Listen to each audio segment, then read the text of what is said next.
Whoops, I just realized I launched the wrong version again. I gotta stop doing that. Hold on a sec. Anyways, we're gonna be playing some Dagger of Amon Ra today. I gotta stop launching the Scumbium version, although I'm playing the GOG version through Scumbium too, but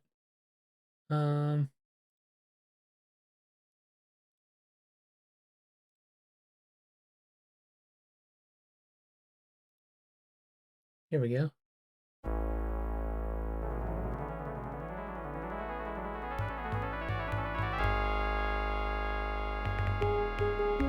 Take two.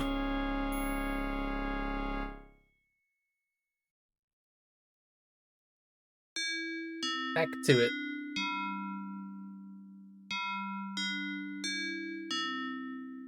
Start the timer again. Save game.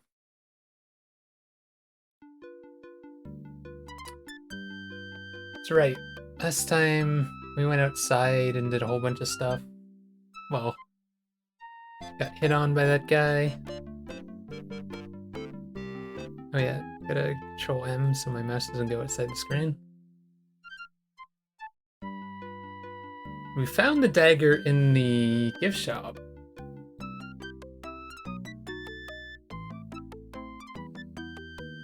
Can't remember, was I gonna go check over here again?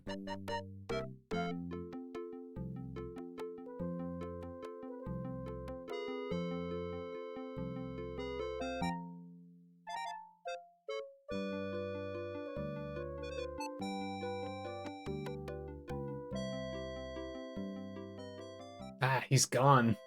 It's you, Laura Bow, fresh out of... This is an Eriops skull. Such a large capacity mandible and teensy capacity cranium.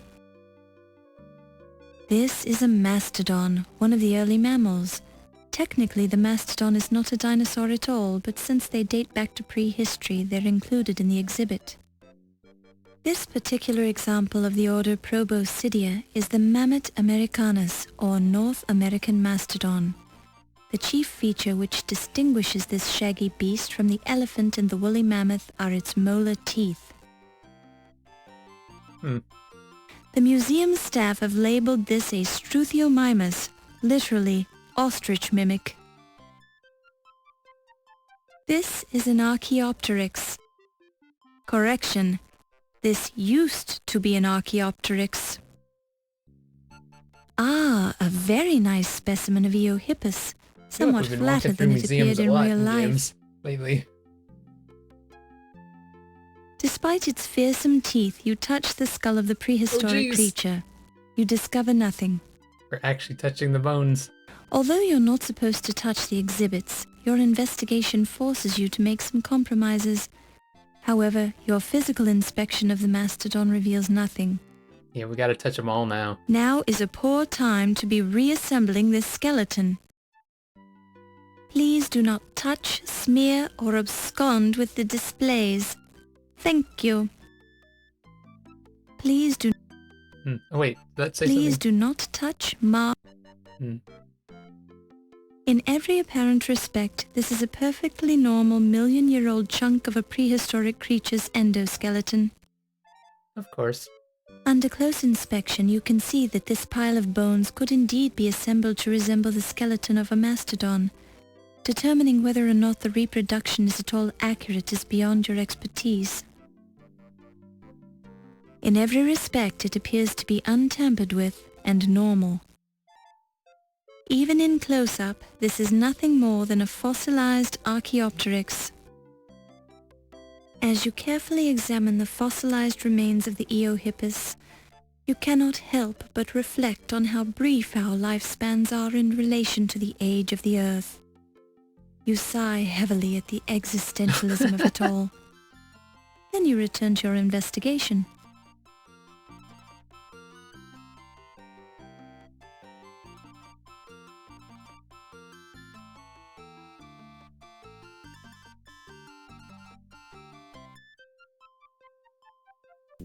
Time to go snooping. Achtung! Terrorists are not allowed in this room at this time. You are disturbing the paintings. Raus! You leave now! Mach schnell! Why does he let me into this room suddenly? What was that? What was that glowing thing? You hear nothing of interest. There's nothing particularly exciting about this stretch of blank wall. You can't like There's look through nothing the doorway? Silence alone is great. All else is weakness. Alfred de Vigny. So we got into this room. Is there really nothing here? You yank firmly on the rigid support. Yep, it's rigid and firm. Why would you yank on that? These rigid supports help shore up the delicately assembled tusculature. Can we take with us? Although you're not supposed to touch the exhibit.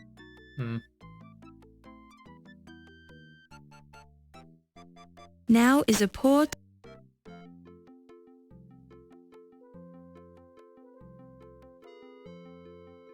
Why can we come into this room, though?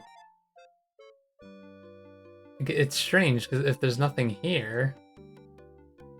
Oh, wait. Huh?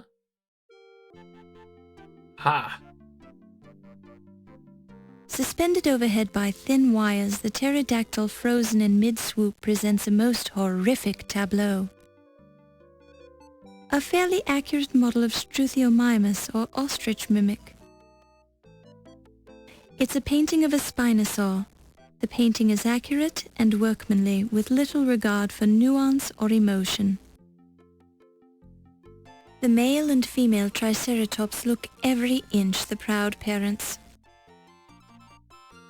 In this diorama, two baby Triceratops are emerging from their eggs. Viewing this quaint domestic scene causes a slight twinge right in your maternal instincts. We saw one of the eyes glowing on one You of the hear things. nothing of interest. Looking carefully, you determine that the models in the diorama are very well made. There's nothing with the eyes? The male and female... Don't touch it. Up close, this is an impressively realistic model. The animal's hide appears to be either very real or a spectacular fake, and the stitch marks are beautifully hidden. You find nothing that arouses your suspicions. Looking at the pterodactyl from here through the magnifying glass is pointless. It's a very big painting of a spinosaur. Looking carefully, you determine that the model... Under your closest scrutiny, there's still nothing more than models of baby Triceratops. They're part of the diorama. You can't take the baby Triceratops. Dang.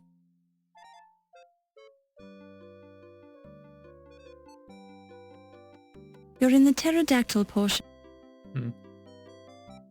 Oh my god, look at this face on this dinosaur!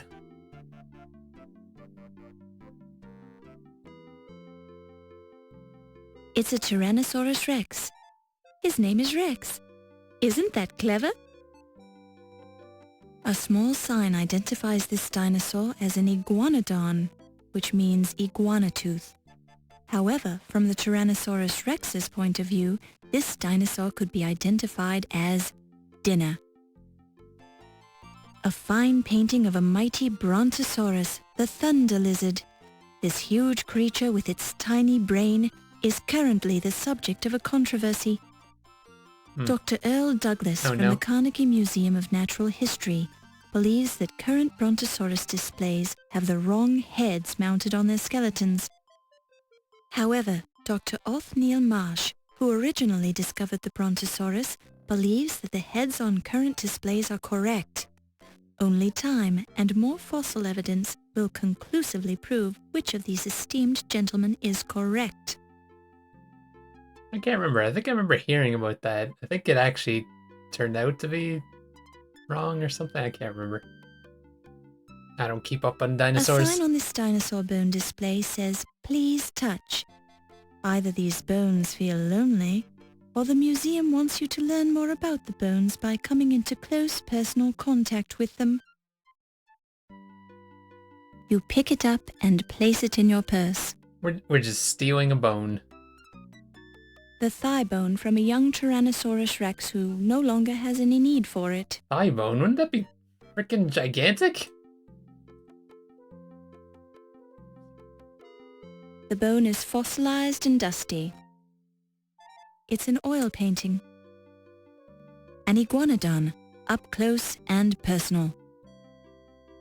It looks like an admirable reconstruction of fake, leathery reptile skin. Although you're tempted to touch the painting, you think better of it. This dinosaur feels like a sauropod. You're not sure how you know that. Perhaps your father told you what sauropods felt like when you were a child. That was a sauropod.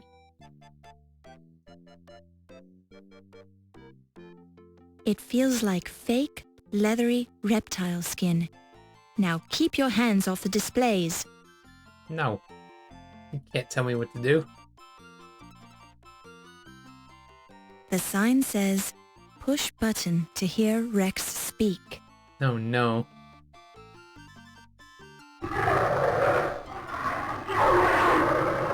Welcome to the Linedecker Museum Dinosaur Display. My name is Rex, and I'd like to tell you about myself. I'm a type of dinosaur known as Tyrannosaurus Rex, which means King of the Tyrant Lizards. Although I was not the largest type of dinosaur, I was the largest predator ever to walk the earth. Some of my friends were 40 feet long and weighed 8 tons, with teeth that were 6 inches long. Your modern elephants don't weigh more than 6 tons. Is any of this I information lived important? between 250 and 65 Suddenly million it's less years echoey. ago, during a period known as the Age of Dinosaurs, also called the Mesozoic era. The first complete skeleton of a Tyrannosaurus Rex was found just 24 years ago in Montana in 1902. Although there were many Oh my God. meat-eating dinosaurs, I was considered the best killing machine who ever lived. Speaking of which, I'm feeling a bit hungry. Would you like to volunteer to be my next meal?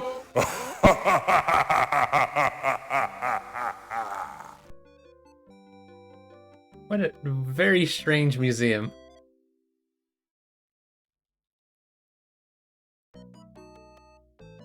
A metal button embedded in a wood sign on a pedestal.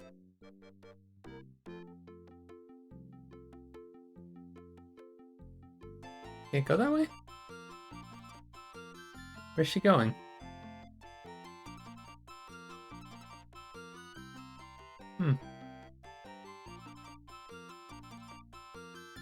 Hopefully this is not one of those weird ScumVM bugs. Oh, it might be. Oh, maybe not. That was weird. Did it like try to walk around it? What is it doing?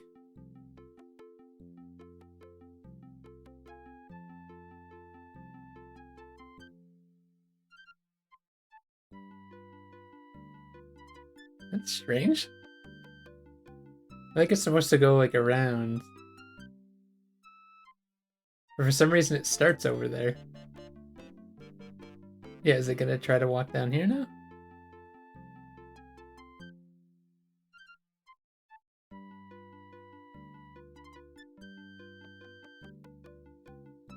It's weird. Huh? Like it's clearly not working right. Whatever's going on there.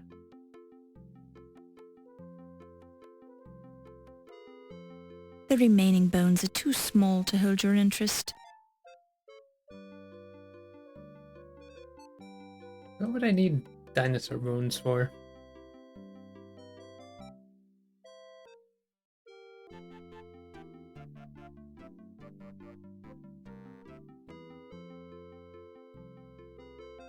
Huh?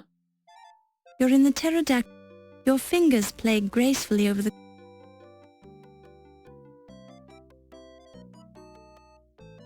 Oh, what's going on here? The suit of armor is empty. The helmet on this Italian suit of armor, circa 1460, is interesting because it's a barboot which lacked protection for the lower part of the face. The barboot is sometimes called the barboot sallet because, like the 15th century sallet, it doesn't enclose the whole head, offering most of its protection to the top. Unlike the barboot, however, the sallet is often characterized by a reinforced forehead plate and an elongated pivoted nape defense. It is, however, difficult to differentiate between the barboot, the sallet, and the bassinet. The shallow barboot resembles the sallet, while the deep barboot resembles the bassinet. What the hell are you talking about? Who really cares? The armour of Anne de Montmorency, Constable of France, worn at the Battle of San Quentin on August 10, 1577. Thin and comparatively light, 50 pounds, it was worn by a man of 64 years, which was quite old for that time. This armour is a 3/4 fighting suit. Its illustrious occupant met his death at the Siege of Saint-Denis in 1567, at which time the armour came into the possession of the first Earl of Pembroke, who led the English knights into battle. A fine example of Maximilian armour, made in Germany in 1505. The steel has a characteristic silvery colour. Maximilian armour was first used in Milan, which set the fashion for all Europe in matters of dress and armour.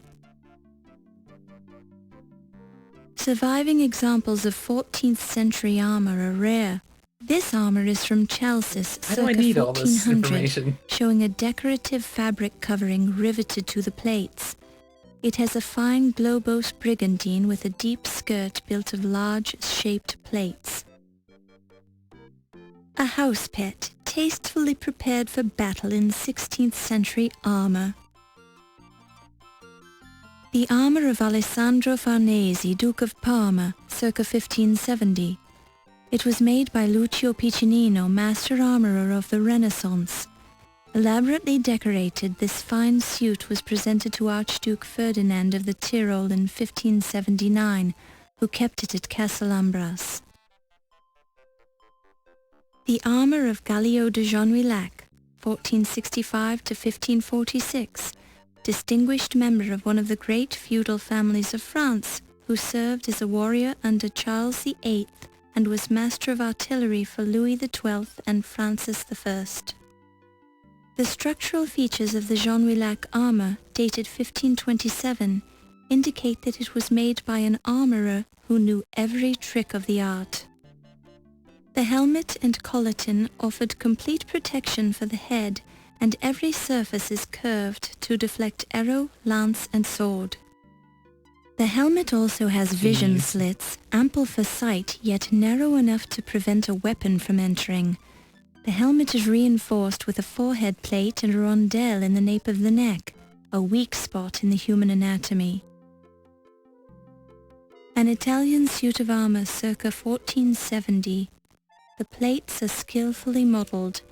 The helmet is of a type known as a salade, introduced in Italy and Germany. Someone who made this game really liked armor. The salade helmet was elongated and pointed in the rear, normally worn with a neck and face defense called a mentonnier. The mentonnier's lower section was fastened to the breastplate and protected the neck, while the hinged upper part cupped high enough to protect the chin, nose and cheekbones.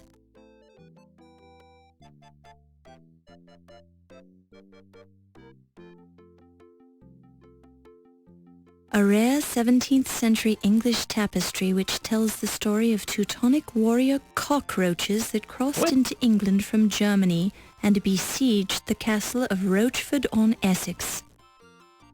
Although the cockroaches managed to storm the castle walls after a 90-day siege, the knights of the castle managed to squash the invaders when they reached the castle's inner keep. Since that great battle, the castle of Rochford-on-Essex has been free of cockroaches. Unfortunately, it has also been free of humans. 1 year after the great battle, everyone in the castle died of the plague. Shortly afterward, the castle fell into disrepair and sank into the swamp. Damn.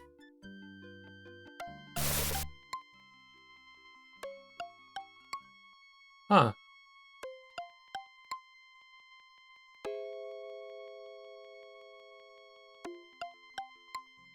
This music. Why does that sound like Kosorgori?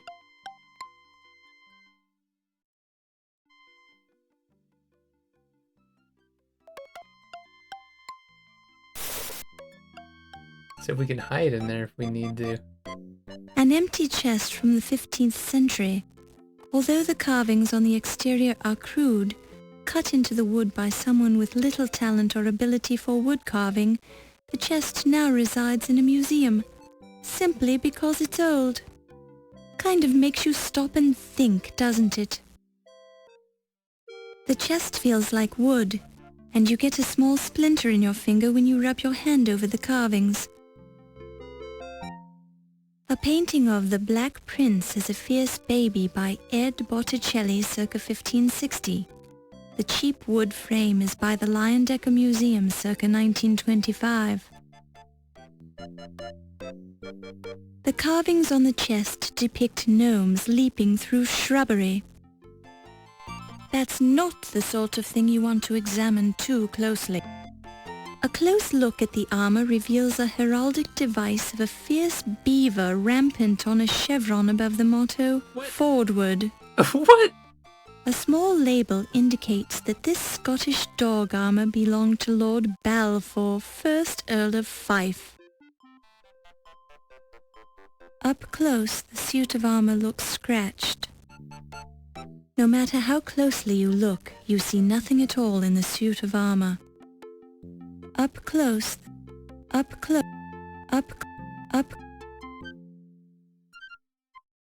The suit of armor feels like cold steel and it sounds hollow. Why is it constantly mentioning that this one is empty? The steel armor feels smooth and cool.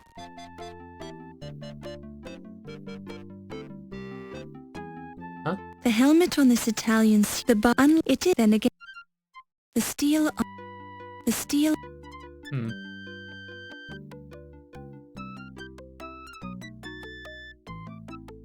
The steel arm.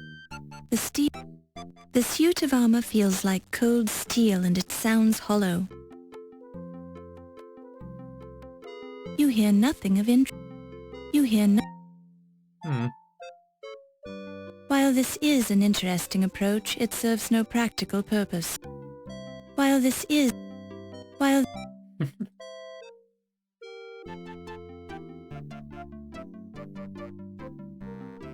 What the hell is going on in this room? looks aren't everything. This is the Life Mask exhibit. You haven't seen this many dead-looking, expressionless faces since your accounting class at the university. It's the head of a Cro-Magnon man. My, how people have changed. Can we talk to them? Well-timed silence hath more eloquence than speech. Martin Tupper. This is the Life Mask exhibit. Wait. It's the head of an Australopithecus man. Poor little fellow. The plaque says there were animal tooth marks in his skull. The head is from Mongolia. You've heard that the Mongols would have taken over the world if their ponies' legs hadn't been so short. It's the head of a Ramapithecus man. What fine craftsmanship. This appears to be the head of an Eskimo. You wonder if they really do use every part of a seal. This is the life. Where's the... This head is French-Canadian. Huh. You wonder if French-Canadians are anything like Creoles and Cajuns. This head is French-Canadian. Wait. Where's This the... head from Greenland somewhat resembles the head from Alaska. I don't know where the hotspot is on this icon. You think it would be the middle. The head looks like that of a North American Plains Indian. You've read many exciting stories about the American Indian. The Panamanian head looks a little worried. The South American head has strong, regular features. The head is from Brazil. It reminds you of your great-aunt Marjorie, who went to Brazil to treat her brain fever and never came back. What? Brain fever? This head is from England. You ponder whether or not he always looked so grim. This is the light. This head is from Arabia. Your thoughts are suddenly filled with tales of the Arabian Nights. Seems like it's over to the The left. head is a life cast of a denizen of Central Africa. You suddenly remember that the Africans developed bronze casting techniques hundreds of years before the Europeans. I wonder if there's anything with the The African head is one, attractive, but you'd never stoop to stealing. just because the dagger's from there? Or no, it's Egypt. What am I thinking? What fine! Yeah. This head is from the Cape region of Africa. This head is from the Mozambique area of Africa. How exotic! This is the... Huh? This... There's clearly one there.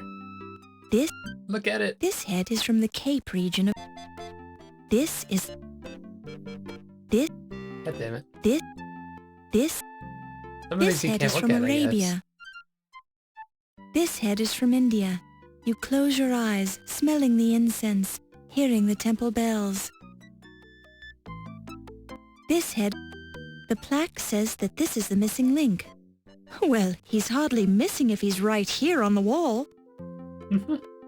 This head is from Japan. You wonder if he was a samurai. This is... Wait, so was it? This head... This... This is... This... This... This... This... This... It's the head of an Australian Aborigine. He looks elemental and wise. I'm not sure if I'm clicking on the right ones for some of these. Wait, so it should be there then. This... This is... This... But some of them just, This- they don't give you a distinct This head... saying. The plaque says that... The head is attractive. What fine... Seems to be covered with a paint-like substance. Probably paint. Appears to have been applied quite some time ago. Seems to be covered... It's the plaque... It's the head of an Australian Aborigine. He looks elemental and wise. This... I'm just realizing I don't know geography This well enough head is to from the know Mozambique area of... which one would be, where would Egypt This- be? This... This one's not letting me look at it. This head is... The plaque... The plaque says... This head is from... This head is from China. Oh, so that's You'd that one, love huh? to visit... So I think I got to look at them This all, head is kind from- of? This head is from Arabia. This person lived off the Ivory Coast. How exciting! This head is from the... This head is from the... This head is from the Cape.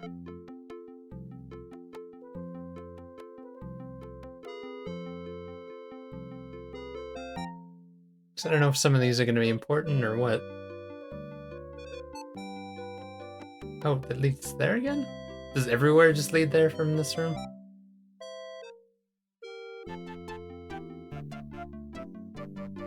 Yeah.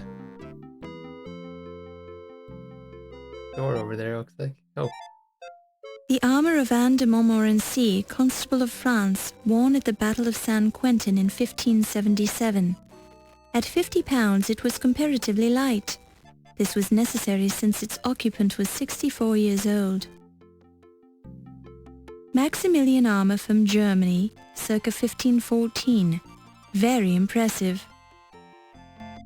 Chelsea's armour circa 1400. This specimen is unique since surviving examples of 14th century armour are quite rare. It seems to be guarding the door. Don't touch it. The door is locked.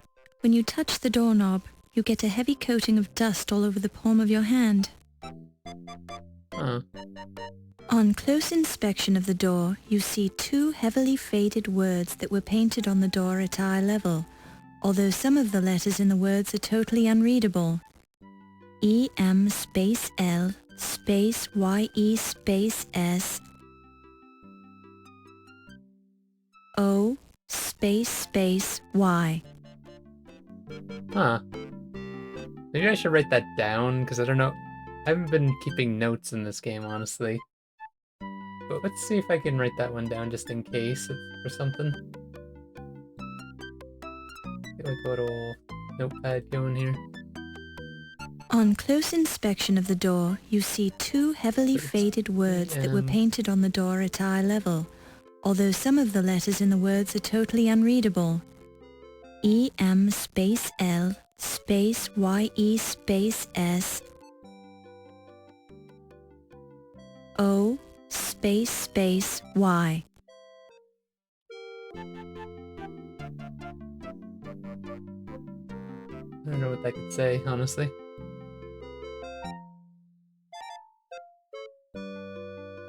You hear nothing of interest. The door is locked.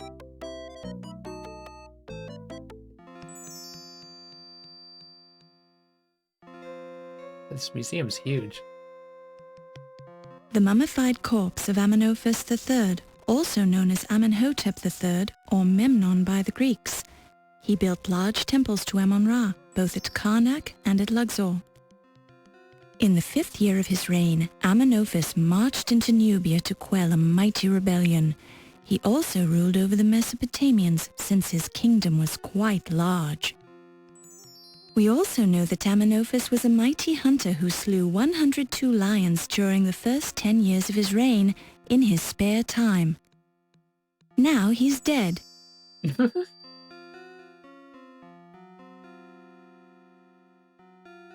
You closely examine the glass case, revealing the scratches caused by a few clumsy tourists, but nothing else of interest.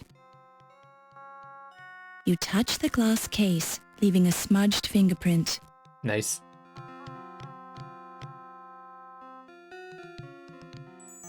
It looks remarkably like a glass case in the shape of a pyramid. A small card informs you that this case contained the famous Dagger of Amon-Ra, which is now missing. So this is where it was stolen from? Although there are a few scratches on the glass case, there are no signs of forced entry into the display. There aren't even any fingerprints. Although there are a few... Oops! Congratulations! You've cracked the case of the Dagger of Amon-Ra. Oh shit, what have we done? This is part of the ancient Egypt exhibit. This is a magnified part of the ancient Egypt exhibit. Don't touch the sharp pieces of glass. You might cut yourself. You take some? Don't touch the shards of glass. They're sharp. You might cut yourself. Or you could put an eye out. Or any of a number of other things could happen that your mother warned you about when you were little and everything in your life was dangerous. Okay, Mom. Upon close inspection, you see nothing new here. So what was the point of doing On the that? top of the pedestal, you see two Oh. imprints. One imprint is in the shape of the Dagger of Amon-Ra, while the other imprint is where the edge of the glass case used to rest before you broke it. You can't make me feel bad about You've it. already done enough damage for one day. Leave it alone. You can't take that. It's museum property. You gonna tell me how important this column is? An Egyptian-style pillar. Can't believe I broke it. This pyramid is a model of the Great Pyramid of Cheops, Khufu, as it appears today. Originally, the entire surface of the pyramid was covered with smooth, polished limestone. This covering has worn away over time to reveal the stepped surface we see now. The base of the Great Pyramid covers 13 acres and was built with over 2 million stones to a height of 480 feet. Construction took 30 to 50 years. A close look at the pyramid shows you the grainy texture of limestone, which you find highly educational. In a clever attempt at realism, the pyramid is constructed of limestone. The surface feels rough when you touch it.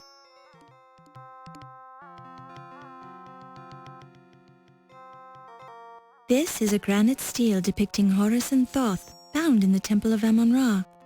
This stele was modified during the reign of the pharaoh Akhenaten, then restored during the reign of Tutankhamun. The granite is cracked. Don't touch. That window looks suspicious. A sturdy window that looks out on the city of New York. The glass is smooth and clean. No dirt, fingerprints or scratches are visible. The glass in the window is cool to the touch. Since the window is sealed shut, you are unable to open it.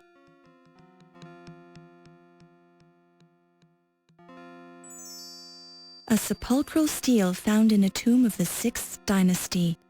It tells the story of Una, born during the reign of King Tita, who served under Tita's successor Pepi.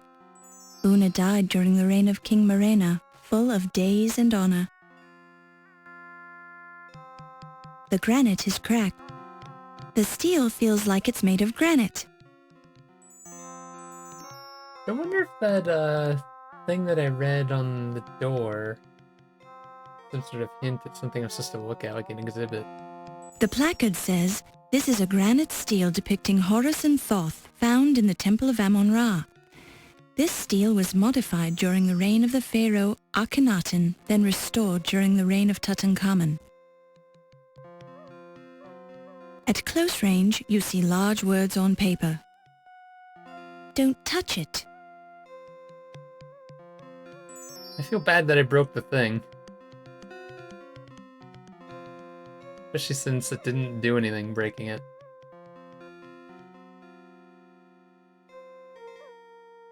What's that? Ironically, there's a gold Ankh medallion, the ancient Egyptian symbol of life, resting in the pool of blood. Pool of blood! Don't touch it. You don't know where it's been. This is a magnified piece of the ancient... Ironically, there's a gold... You pick it up and place it in your purse. A gold Egyptian Ankh... Oh, so that guy is 100% dead, isn't he? Don't touch it. Look. There's a narrow red footprint from a woman's high-heeled shoe on the floor. High-heeled shoe on the floor.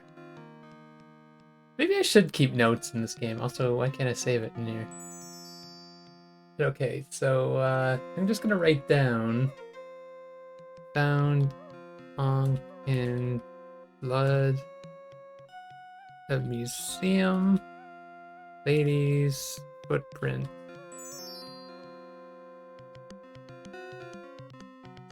While this is an interesting... It's your official...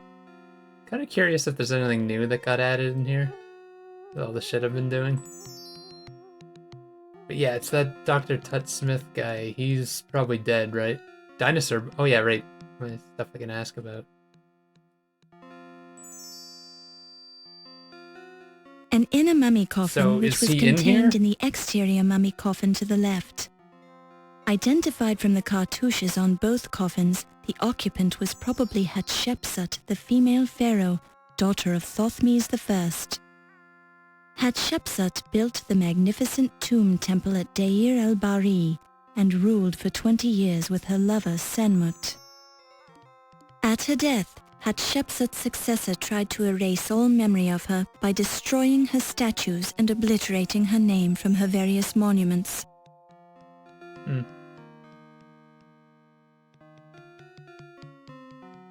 The mummy coffin is made of gilded wood painted with bright, colorful scenes from Hatshepsut's life.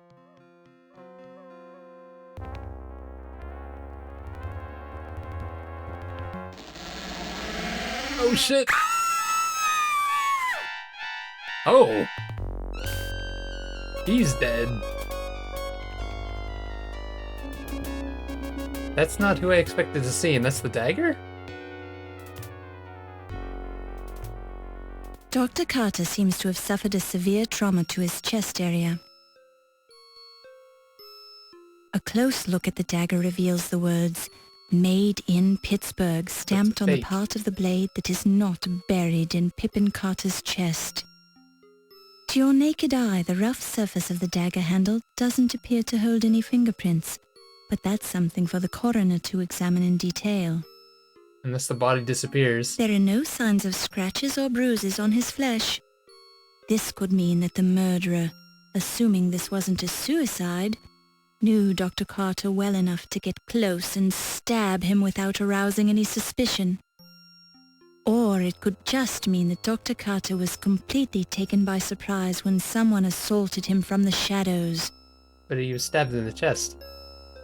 When you reach into Pippin's tuxedo jacket, you find a notepad in his inner pocket. You pick it up and place it in your purse. Why are we tampering with the body? A notepad made of good quality paper. There's an imprint on the paper from the previous message written on the pad, but it's too faint to read. Huh. How are we gonna get that? While this is an interesting approach, it's... It feels fake. A bit of water trickles out from the center of the flower. Huh? Pippin has a flower in his lapel, but it looks quite innocent. The flower is fake. It has no detectable smell. A tube runs from the back of the flower, behind the lapel, down to a squeeze bulb would he inside have the that? vest. When you squeeze the bulb, a weak stream of water squirts you in the eye. The red fluid appears to be blood. This might explain Dr. Carter's pale appearance. That's not the sort... Upon close inspection, that's not the... Pippin's shirt is immaculate, except for a few streaks of blood. His tie is partially undone, which is something that never would have happened if Dr. Carter had been allowed to notice it. There is a wide cut in the shirt fabric where the dagger sliced through to Pippin's chest. The cut is slightly wider than the width of the blade, as if it moved to one side after it penetrated his body. You hear a disturbing gurgling noise when you poke Pippin in the chest. Why would you do that?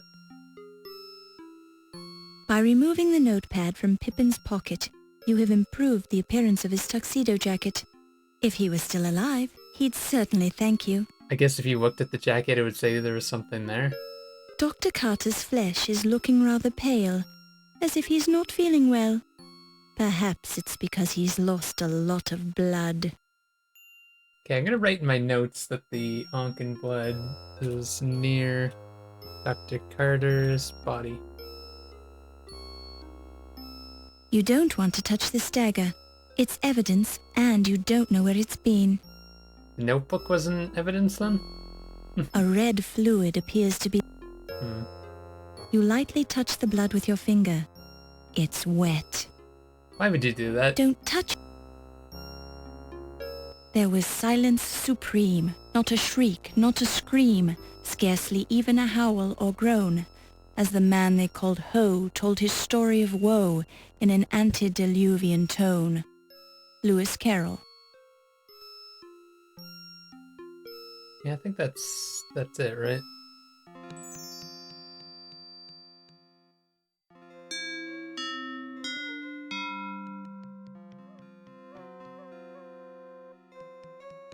You scream like a banshee, lass.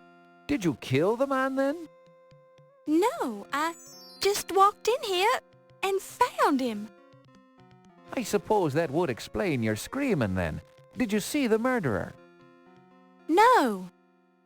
All right, I'll talk to you later after you've had a chance to calm down. Damn. Just don't try to leave the building.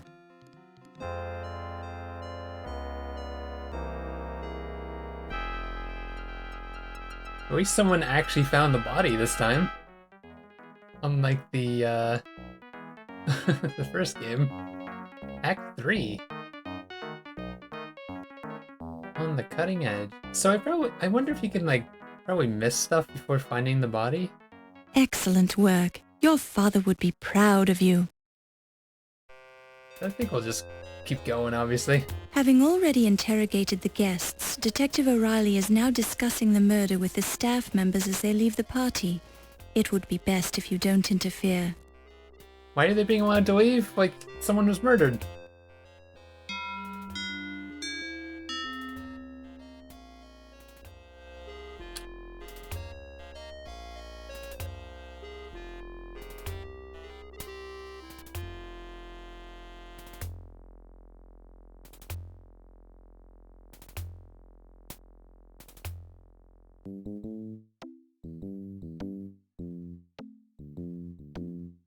Hi, Miss Bowe. I'm Ernie Leach.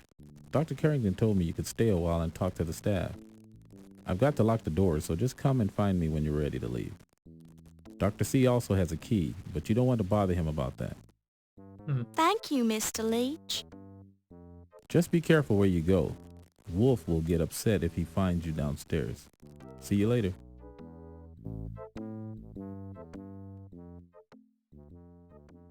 Did you manage to learn anything from your interviews, Detective O'Reilly? Don't bother your little head about it, lass. It's my job, sir. This is an official murder investigation, Miss Bowe. Do not be interfering. Oh, I don't mean to interfere. I just want to know what's going on. Any leads so far? Dr. Carter died as the result of someone sticking a gift shop dagger in his chest. What more do you need to know? Well, for one thing, who did it? Someone who didn't like him. That's my guess. A lot of people Brilliant didn't like him, deduction. though. If you think that you can do better. I can try. Oh, wunderbar. Now we've got the amateurs involved. I may not be a detective, but I'm terribly clever. I've solved murders before. Just stay out of me way, lass, and don't destroy the evidence. Certainly not. Yeah. Humph. Oh, where's she going?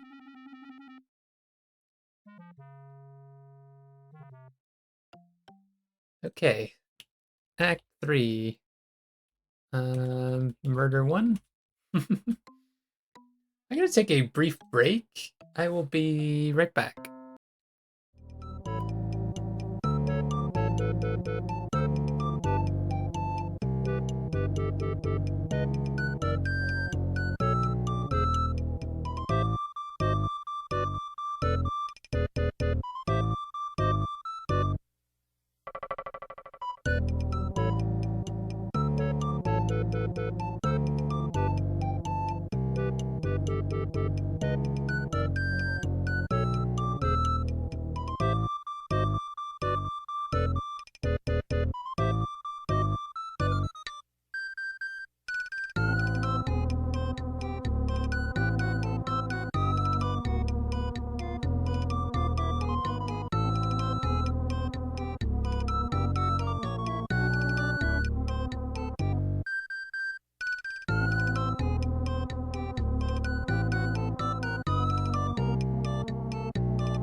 Alright, I'm back.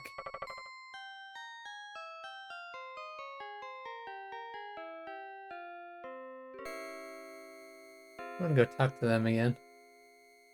Oh, they're gone. Check the gift shop, see if they'll let us in there. It's probably still locked, right?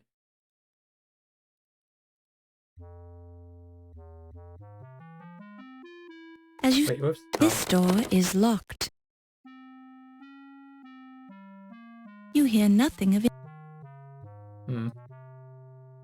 Also, can I... While this is an Because what would you need? Charcoal? Charcoal to do that? Or that's something? not the sort.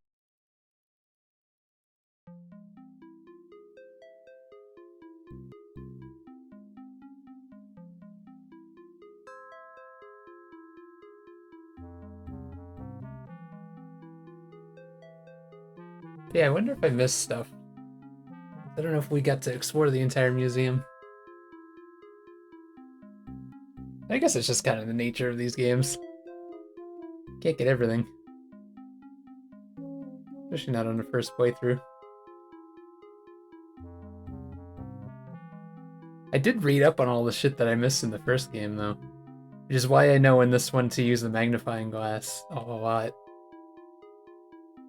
Because apparently the monocle is a really important item in the first game. I just never used it because I didn't know you had to type examine with monocle. I was always just using use monocle.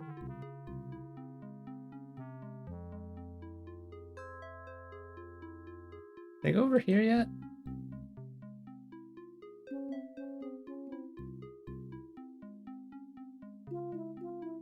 Ah. Art is work by Fra Roberto Glisoni, painted in 1492, commissioned by Queen Isabella to keep him busy finding a new way to paint instead of discovering the New World so that Christopher Columbus could do it instead. Okay. One of the many paintings in Michelangelo's Battle of the Nudes series.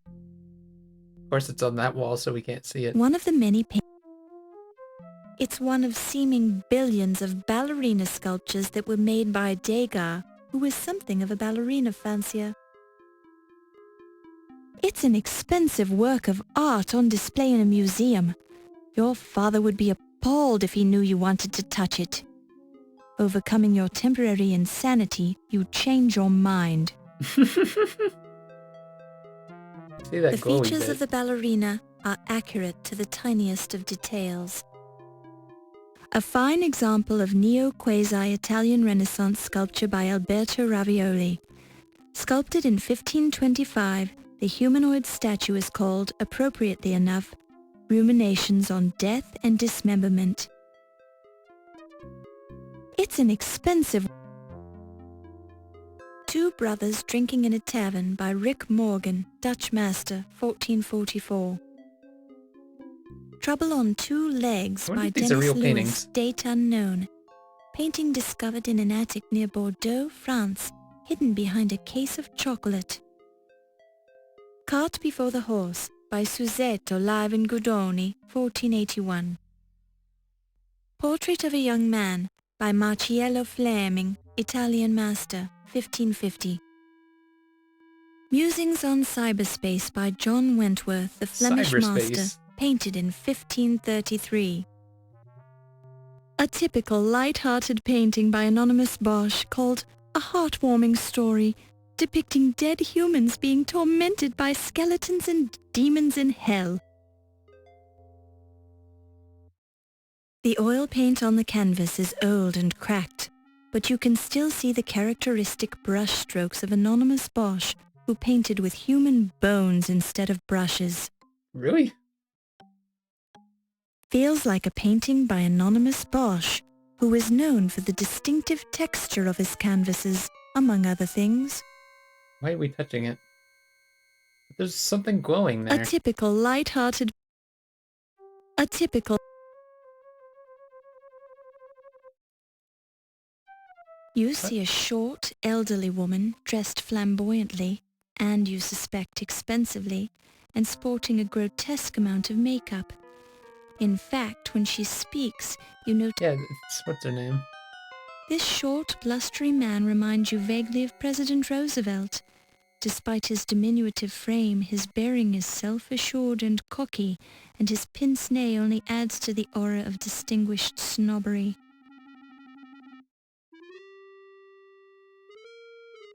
Good evening, Countess. Good evening, Miss Bow. Good evening, Dr. Carrington. Good evening, Miss Bow. Good evening.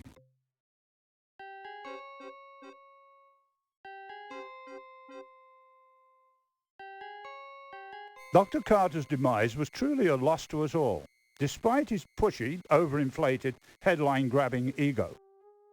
At least he completed his work on the Ancient Egypt exhibit before he passed on. Dedicated chap, I'll say that for him. Any idea who might have wanted to kill him? The man had enemies crawling out of the woodwork, Miss Bow. Practically everyone's a suspect, if you ask me. He's not wrong. Everyone? Including you? Well, perhaps I should say everyone except myself, since I was at the fundraising event when Dr. Carter was taken from us. Terrible thing, really.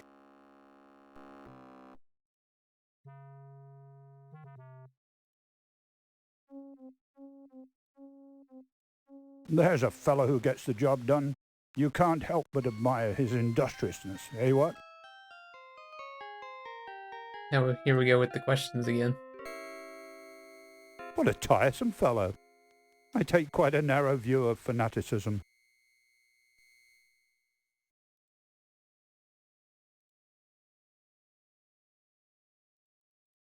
Miss Bow, I'd read for pleasure. I can't imagine Dr. Carter would possibly have written anything personal that I would find the least bit interesting.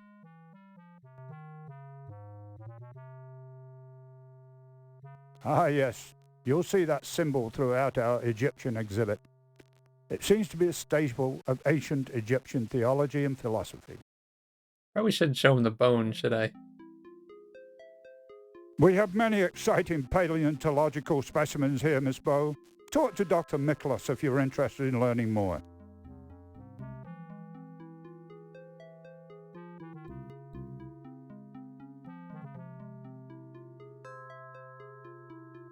He was a rather good-looking fellow, don't you think? Of course, I was at the party when he died, surrounded by witnesses, but I've already told Mr. O'Reilly about all that. Huh. Can you ask about, like, if I ask about Carrington? I bore rather easily, dear girl. Do let's move on to another. Okay. I thought you could ask about his alibi or something. My, what an intense gentleman he is. Why, he's practically obsessed with the dagger.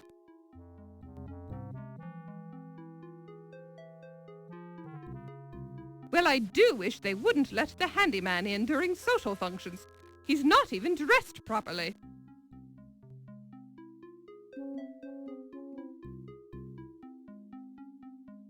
Oh dear, I find bones quite distressing, Miss Bow. Why isn't that one of those darling little Egyptian thingies?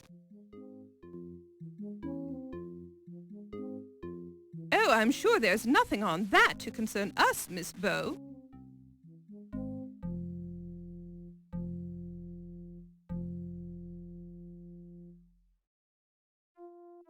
Now, I don't understand. Why can't I look at that? It's glowing. A typical light feels like So wait, people the just oil walk paint around on the in this game? canvas is old and when you touch the painting, you smear a bit of the paint as if it's still damp.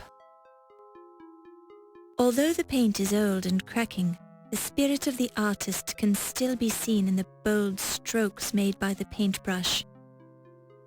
But it smears if you touch it?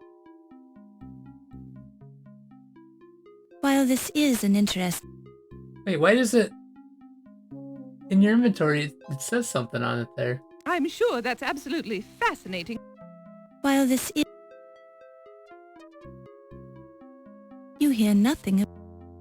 There's clearly something glowing there, but it won't let me look at A it. marble bench, provided so that patrons can sit and ponder the amount of culture oozing through the air of this room.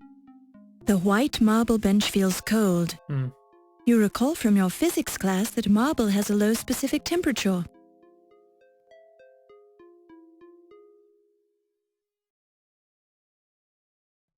What do I want to call this? Paintings. Yeah, that's gonna bother me that that's there. Well-timed silence hath a typical.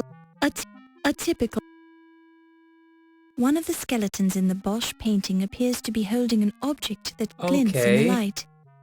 Yeah, I don't understand where the point The is on glint this. doesn't glint when you hold your finger on it.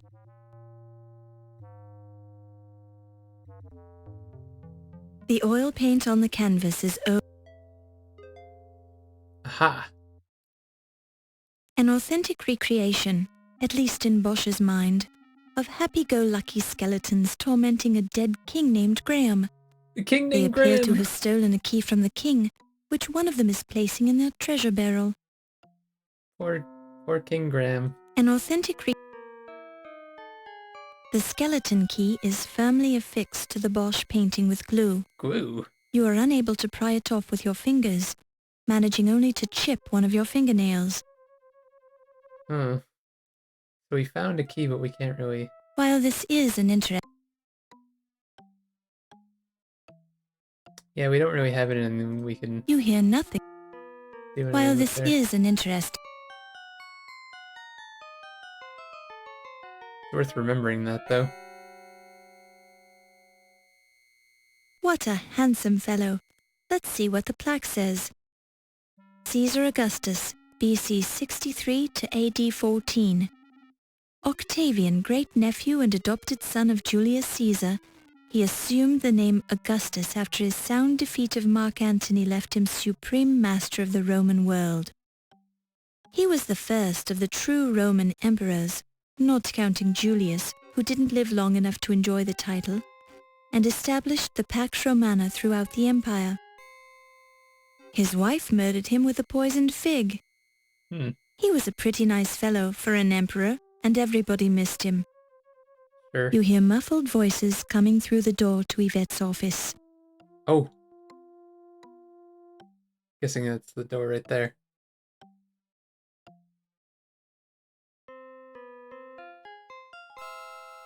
Thank you for coming to see me, Olympia. This is very nice of you. You're very welcome, my dear. What can I do for you?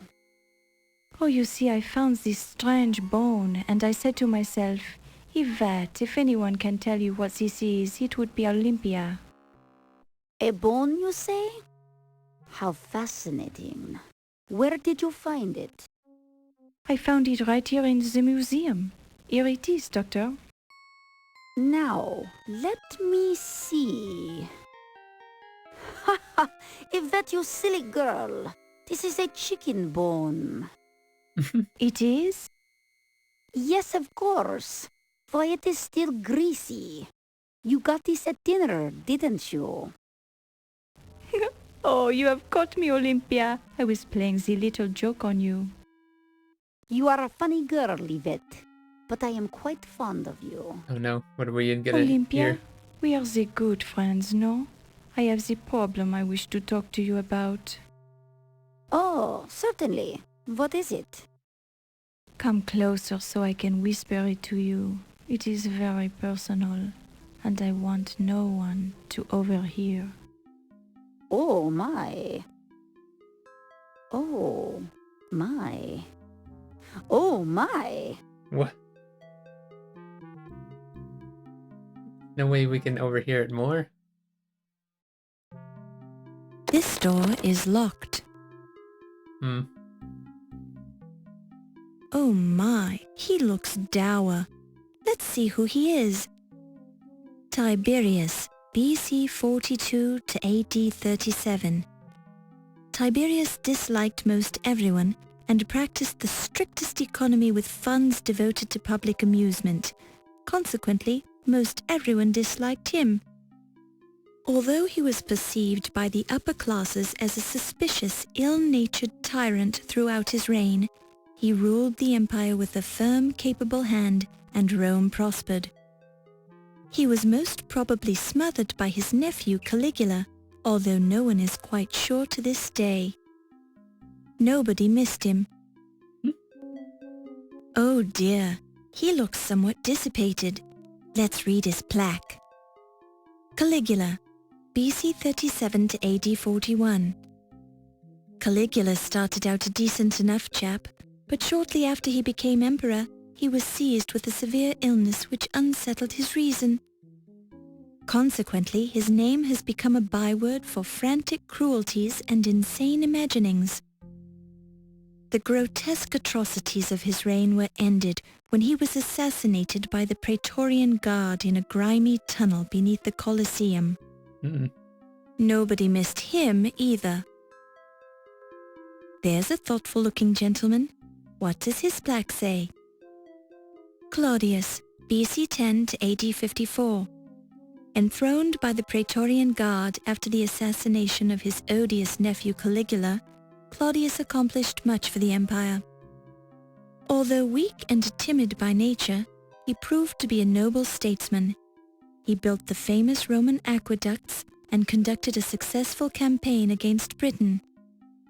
His fourth wife murdered him with a poisoned mushroom.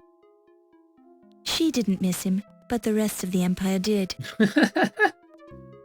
You feel a blush creeping over your face as you look at the perfect body of Rodin's famous thinker.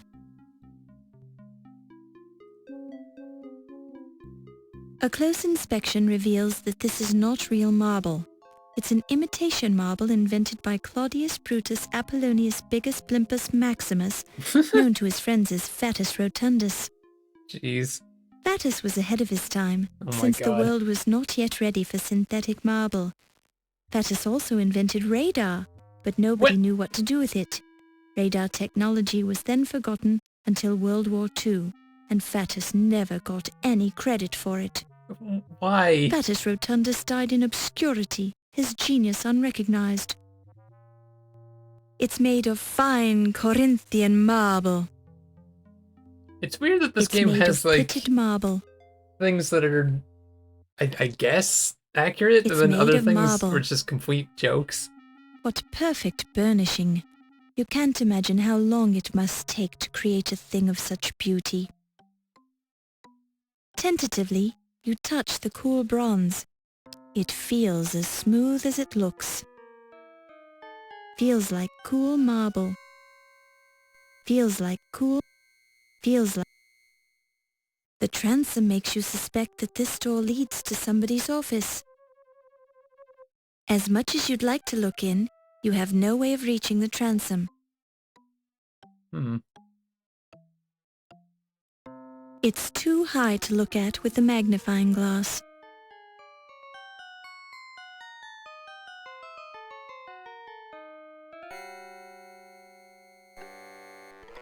Oh, whose office is this? Oh my god. The giant lizards are displaying some rather uncivilized behavior. This has got to be... It's a rat, ready to pounce. Well, he would pounce if he wasn't stuffed. Cy Pembert, a formerly successful flax farmer from Nebraska, apparently strayed from a museum tour many years ago. His remains were later found in a rarely used storage closet. Since he left no known survivors, the museum president decided to keep him on as a permanent staff member. This office is now his permanent home. The cages are empty now. You can only guess at what they once held. There's an array of rare cockroaches in the display case. Don't touch it.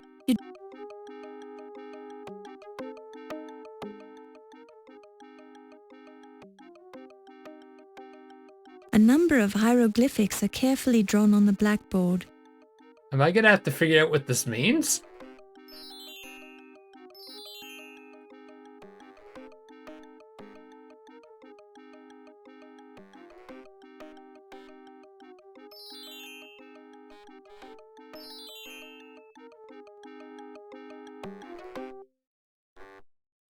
It's half of the famed Rosetta Stone.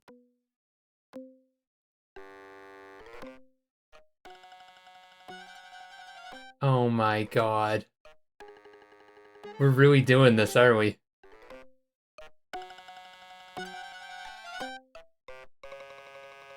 It's an intercom slave unit. Feels like an intercom slave unit. Feels like...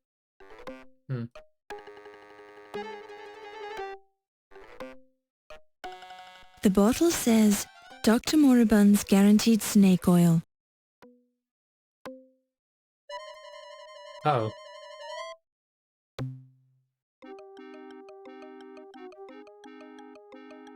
I wanted the snake oil. Good evening, Miss Bo. Oh, you startled me. Good.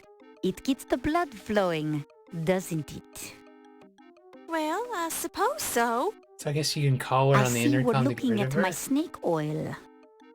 Well, I was just looking around.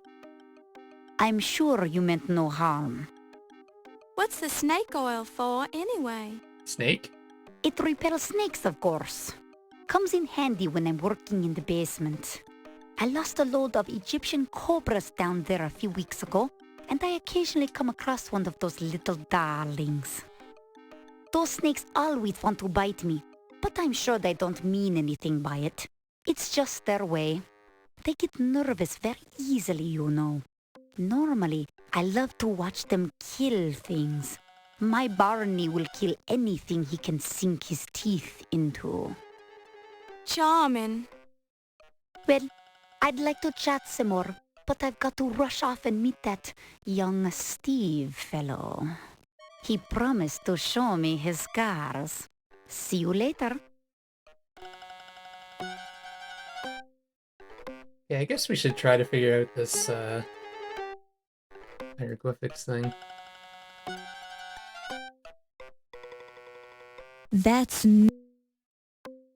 How are we gonna do this, though?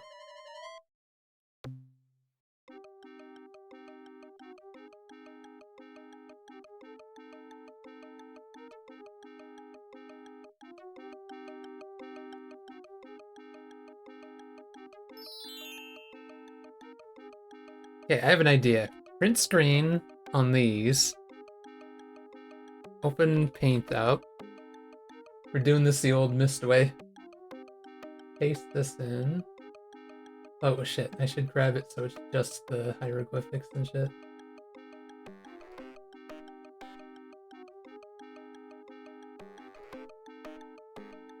Okay, so grab just that. Actually, open a separate paint so I can stitch these together. Okay. Put that in there. Grab the first paint again. Take this one. Paste in here.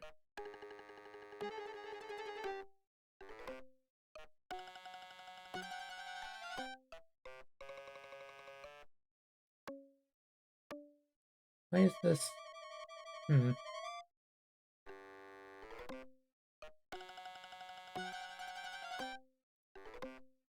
My paint is a little too zoomed in, is it? Trying to grab the whole thing and it's not fitting. There we go. Grab that.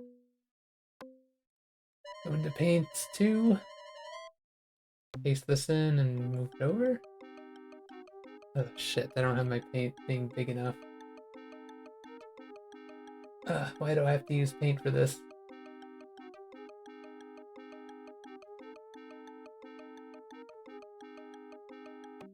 Such a colossal pain in the ass trying to make a paint canvas bigger. Okay, I think I found a way to do it quickly. Well, relatively.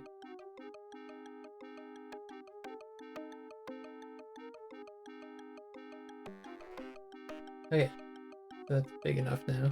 Paste in. Move this over so it's on the edge. Okay. So I have that whole thing on now. So now we have to exit out. We look at this one. This is gonna take a while. I should control M so I can move my mouse freely between both. Okay, so this first one is N. Right? And I'm just gonna write it right over. Should I write it above it or below it? Like, there's not enough room on this. Just write it like that, I guess? Okay, now I gotta find all the ends. Oh my god. This is gonna be terrible. The thing is, all of these symbols are different sizes, too. So, like, this message is gonna look like a mess. And it's so freaking huge! There's so many letters on this thing.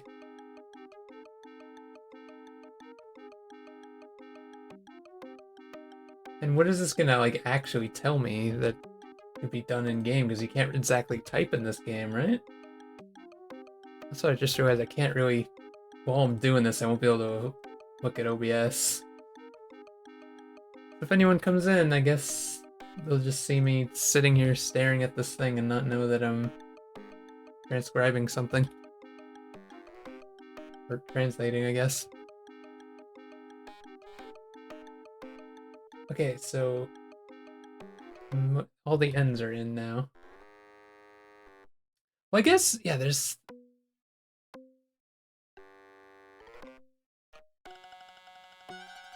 13 symbols on this, right? So we're gonna have to do that 13 times. It's gonna be a pain in the ass. Oh shit, did I... Hold on a sec. Real quick.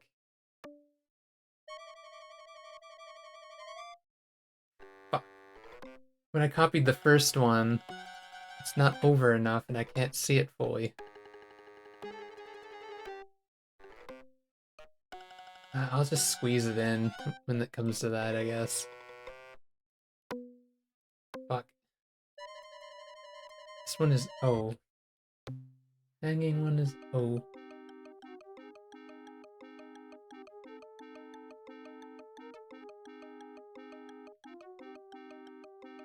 I can see them like halfway, I guess, on these. It should be fine. Hopefully. The smaller symbols might... I might have to go in with the smaller symbols and put them in.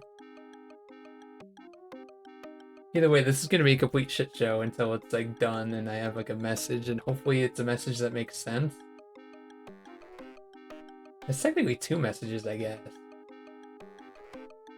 I wonder if the second message is something completely separate, or what?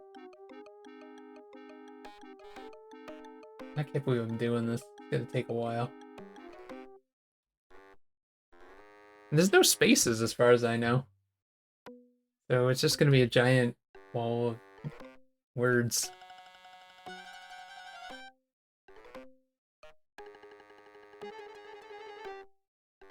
Okay, so that's all the O's in now.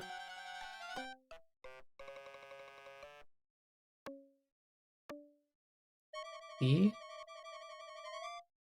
Okay, like this.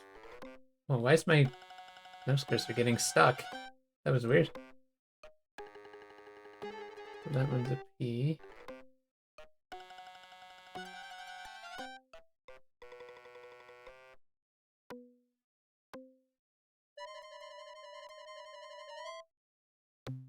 Wait, is there really not that many P's? Or is that the symbol? Hold on a sec. Is the one...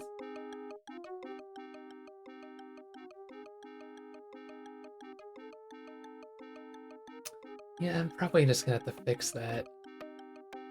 Did I just go into this thing and move this all over? God, why is paint so shitty?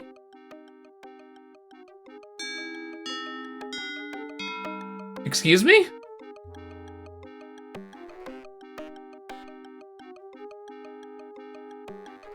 I really hope to God time doesn't just move in this game. I don't know what the hell that was about. Why that changed. Move this whole thing over real quick so I have extra room. And we'll just guess print screen this again and paste it. Oh, actually, wait, no, I still have it print screened. Fuck. I'm an idiot. Although, no, that's the old one, never mind. But now we'll just grab this tiny sliver on the side. If it'll let me. Sorry, I wish I could, like, show what I'm doing, but it'd be a pain in the ass to do. Back over here. Paste the tiny sliver. Okay, there we go. That kind of works. Kind of doesn't.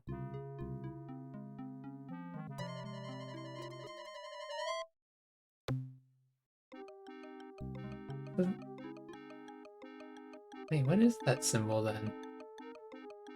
It looks like that? I don't see that symbol too often. On the first one, that doesn't only appears once.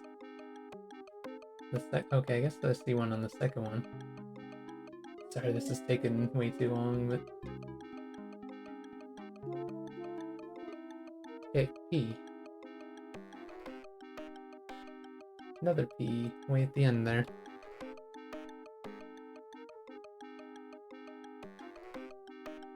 There's one symbol that shows up like 1,000,000 times on here. Okay, slope? I haven't seen that one. Slope.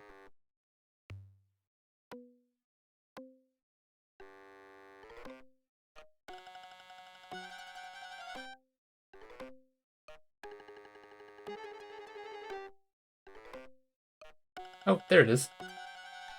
Only on the second note. So wait, what was that? Q? Q.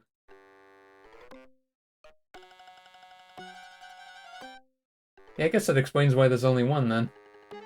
Q is not something that comes up often. R is the weird plate thing.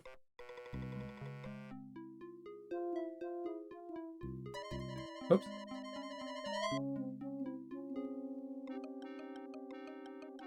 What? Why is it trying to steal my mouse cursor?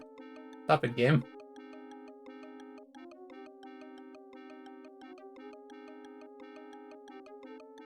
Okay, so those are over here. Are right here. Yeah, there's a bunch of R's.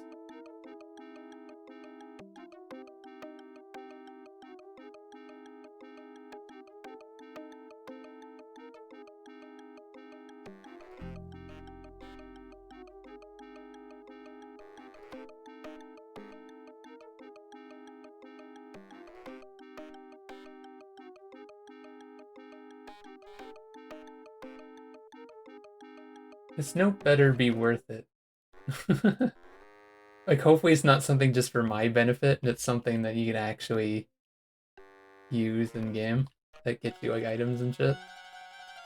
I don't know how optional things are going to be in this game. Could be like the first game again. Millions of optional things. An S, and it's like a little cane.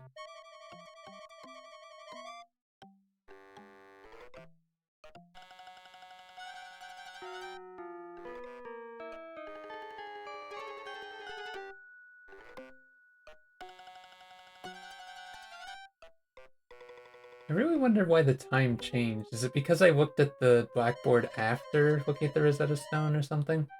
I thought I already did that.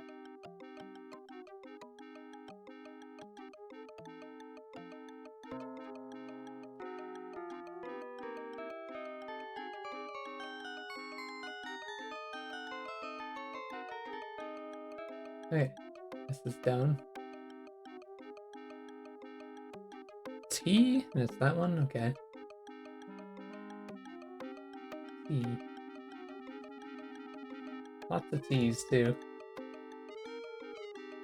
Trying to like speed this up by like just randomly placing them next to the thing, but I don't know how well that's gonna work.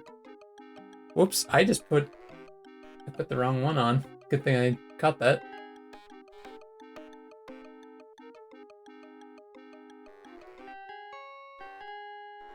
What's going on with the music?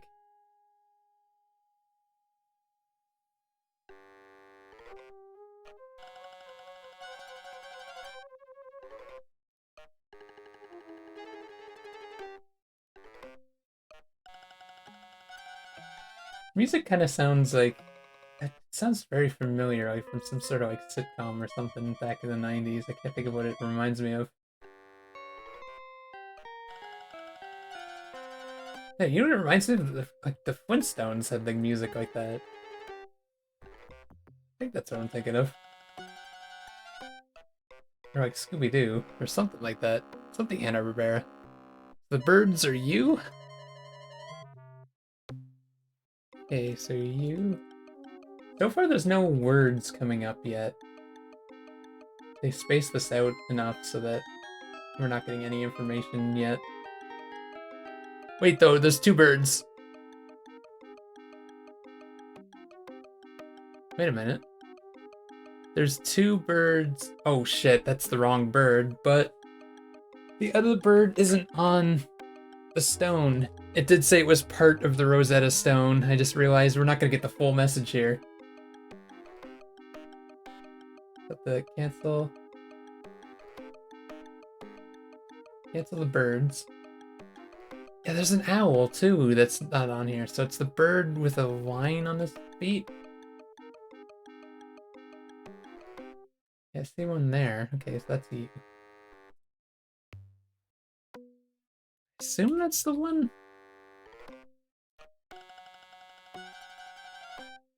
Yeah, so we're gonna have to find another piece of the Rosetta Stone somewhere.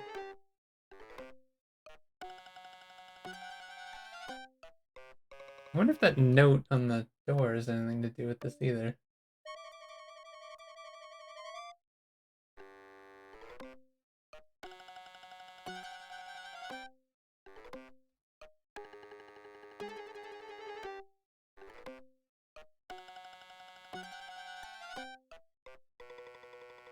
Okay, so that's that done. Squiggly line is a V. Yeah, there's a snake as well I don't see on this. Don't see that sort of squiggly line, honestly, on the first message. Second message?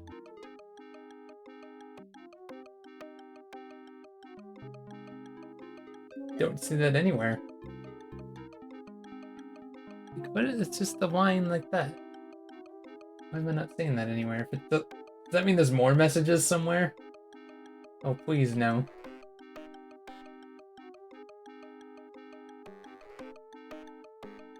Maybe it just looks different? No, I definitely do not see that one anywhere. W is a little swirl.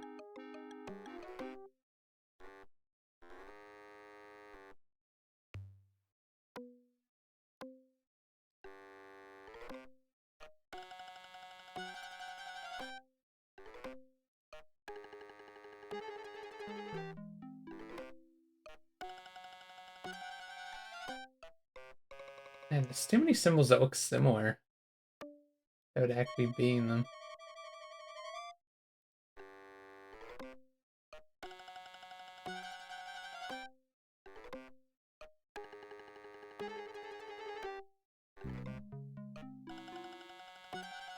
There was not many W's, but that makes sense, right? If you're making a message, W's not going to be used too much.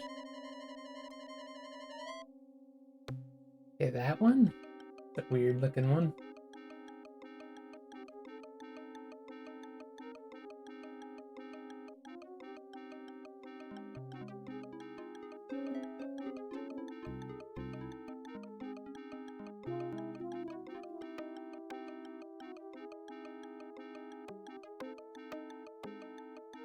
I'm not seeing this one anywhere. My multiple messages theory is coming out, I think. Damn. None off that one. Okay, 2 lines is Y. There's one right there. So we spent all this time, and it looks like we're not going to get anything out of this just yet. And I have a feeling this game's gonna take a long time to beat because some of this shit is just weird.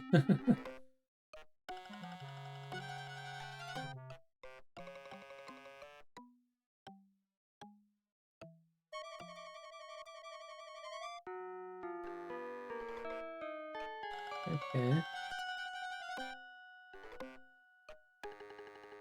This one is Z. It's a weird one. Line with like two balls in the middle of it.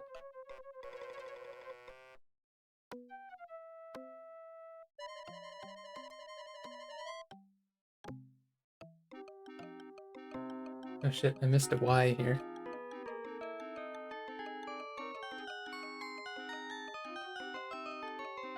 I'm not saying this symbol either.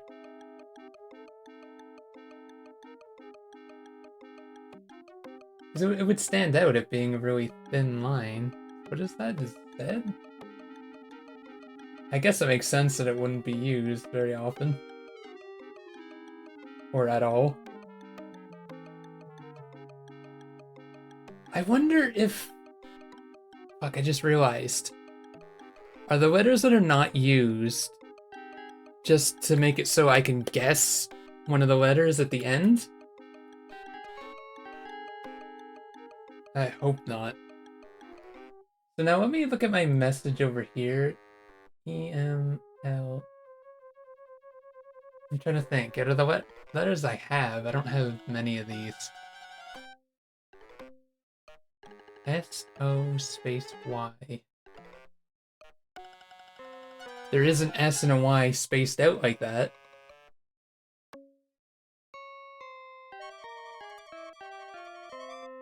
But then before it's not quite right.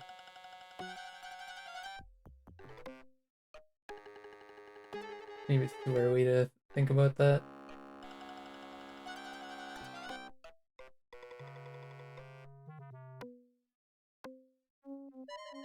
Yeah, I'm just taking a look. So far nothing jumps out at me on this. Okay, minimize that. Get rid of the other paint. Well, I guess, no, it's fine if I have that. Oh man.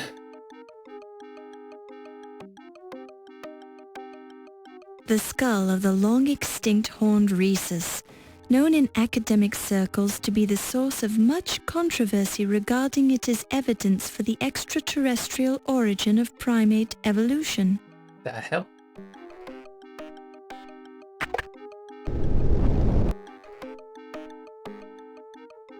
Secret passageway, you say?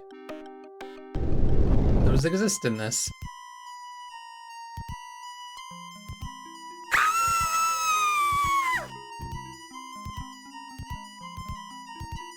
What's happening?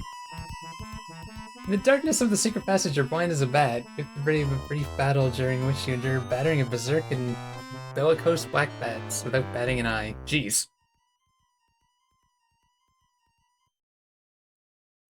God, I haven't saved it in a while. You don't... This story... The trend...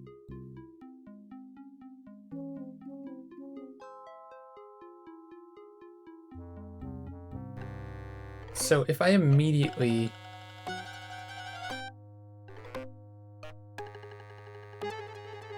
Okay, so she comes in anyway. I just wanted to make sure.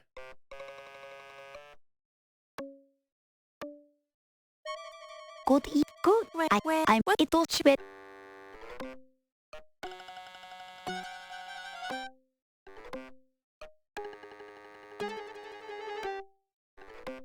The skull... It's an...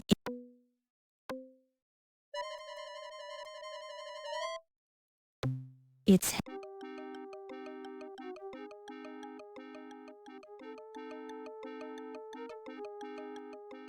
A number of...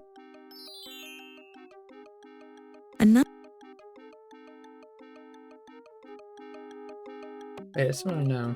It's had... Oh, you can't, like, look at it afterwards? There's a... Don't touch...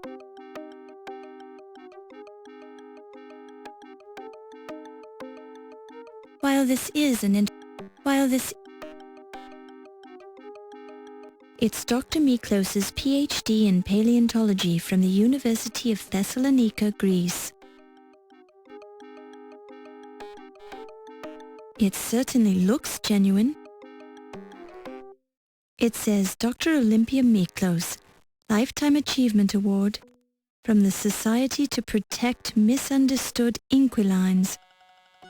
Thank you, dearest doctor, for helping people to truly appreciate inquilines. You are a true friend of the rat, mouse, pigeon, and cockroach. I'm curious about something real quick. If I leave before the time changes, can we follow her or something? Oh shit! So I'll go back in there later for more. I think that's why the time changed before. What was that sound? The secret passage? Heavy stone masonry. Each block must weigh hundreds of pounds.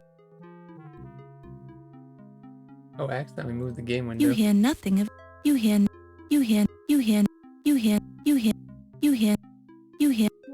Hmm.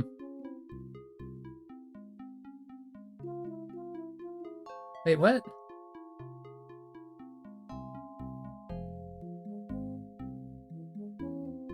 Or is this the same room? Is it trying to say? Feels like cool... Feels... What? Where the fuck did you just come from?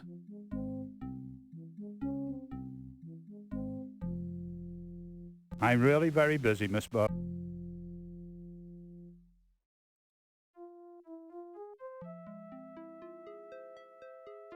What the hell was that?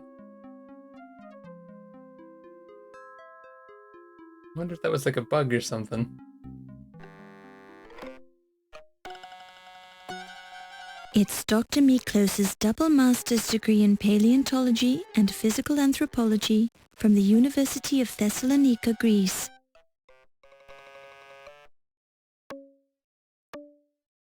The degree seems to be authentic. It's Dr. Miklos's PhD in physical anthropology from the University of Thessalonica, Greece. It looks genuine. Why, it's even made out of sheepskin. I wonder why you can't save it in this room. It's Barney, Olympia's pet cobra. Dr. Miklos has many scholarly texts. You see titles such as Common Bone Disorders of Jackals, Parker's Annotated Encyclopedia of Decay, Know Your Fractures, Mummification Techniques, Advanced Dental Identification, and Decomposition from A to Z. Don't touch it. The books are in fine shape. You decide that's probably not such a good idea. Just in case, let's see if I can...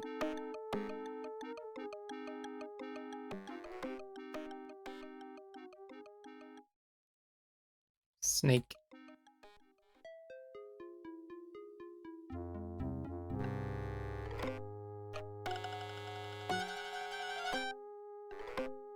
Don't touch it. Ah. What an interesting array of books. Some of the titles include Hide Preservation Techniques, The Care and Feeding of Domestic Beetles, How to Raise and Train Rats, Modern Bone Scraping, Know Your Roadkill, and Millipedes as Household Pets. This is the... Don't touch it. This is the... It's a rat, ready to pounce. Don't touch.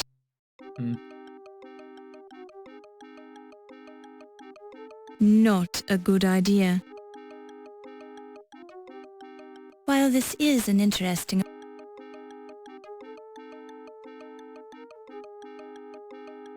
Don't touch it. Don't touch... Dr. Miklos's desk is large and impressive. Don't touch... Dr. Miklos has...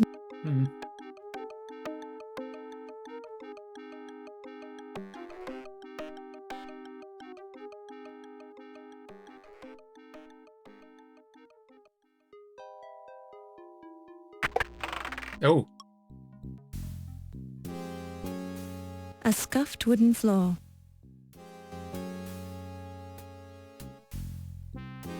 A paper cutter with a sharp blade.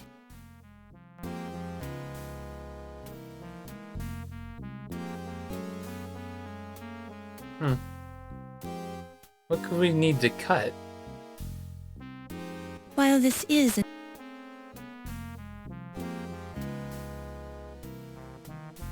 It's a diploma with Yvette Delacroix's name on it. An advanced degree in French from Ball State University to be exact. Upon close inspection you see nothing new here. The file label reads, Renaissance Masters Collection.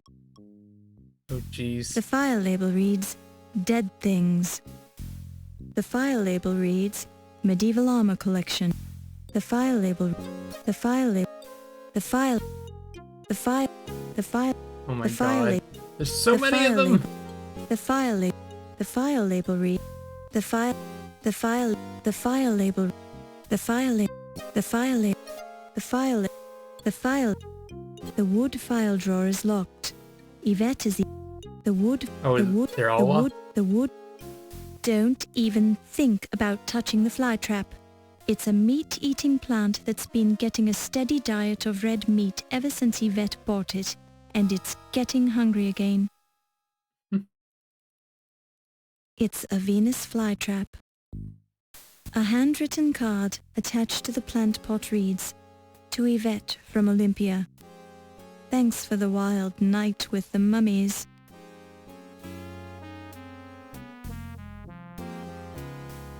There's a homey old Norwegian phrase stitched into this needlepoint. An axe in the hand is worth two in the bush. Words to live by. Nice needlepoint stitchery, with some dust stuck to it. Nice A matched pair of crossed battle axes left over from this room's previous occupant. They're too high on the wall. Besides, you have no use for them. They're too high on... It's definitely gonna be something in the trash, right?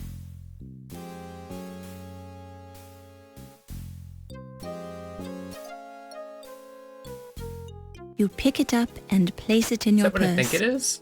One of those rubbing paper things? It's used carbon paper.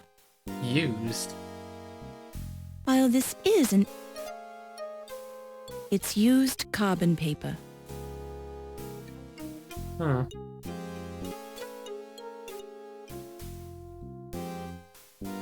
Everything on the desk is neatly organized. The edges of the desk are shiny, as if someone leans on them a lot. It's a waste... Don't touch it. The surface of the desk is very clean, as if it's dusted or wiped regularly. It feels like a wood chair. The surface of the... You don't need to type anything. One of those new portable typewriters. New At a portable mere typewriters. £50, you can take it anywhere. Well, you could if it was useful to you, which it isn't, so forget it.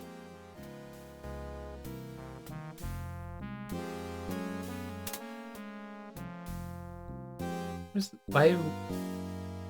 Although the light bulb is starting to cool, it's still too hot to handle. You can't read it. You can't read it this way. Although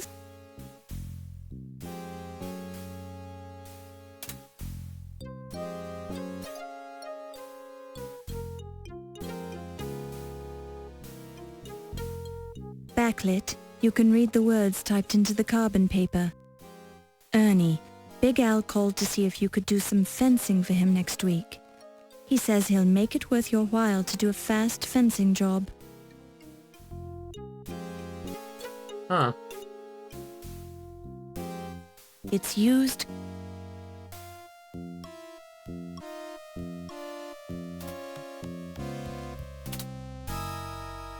How can I get it to cool down quicker? The light bulb is... Although the light bulb is starting to cool, it's still too hot to handle.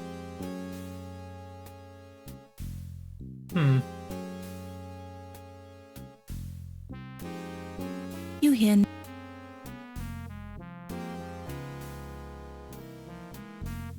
You don't need to... It's an intercom slave unit. Watercolor painting, Predators Stalking Prey by Yvette Delacroix, 1925. Watercolor painting, Perverse Pleasures by Yvette Delacroix, 1926. Watercolor painting, Purple Pollywogs Playing in Puddles by Yvette Delacroix, 1924.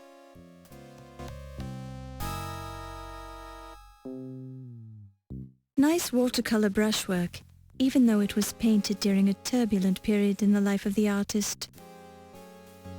The marvelous thrusting brushwork demonstrates the artist's close association with the subject, in which she obviously finds deep meaning and significance. Mediocre watercolor brushwork, but subtle nuances of shading and form admirably serve to get Yvette's point across. Don't touch it. Don't touch...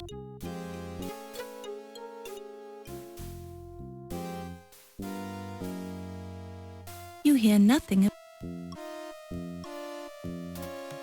But wait, I really want that light bulb. Oh shit! God damn it! Why would you do that?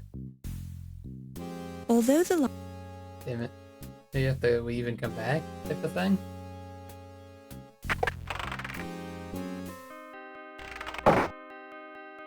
Hey, they constantly can't see. Whoop! I didn't see what. Damn it! Come a little closer, Oh, there we go. Monsieur That's what it Nagier. said. I am wanting to show you something. And what would that be, Miss Delacroix? Look at the palm of my hand. It is a lovely palm, to be sure. But what am I supposed to see? You see this line, monsieur? It is my love line.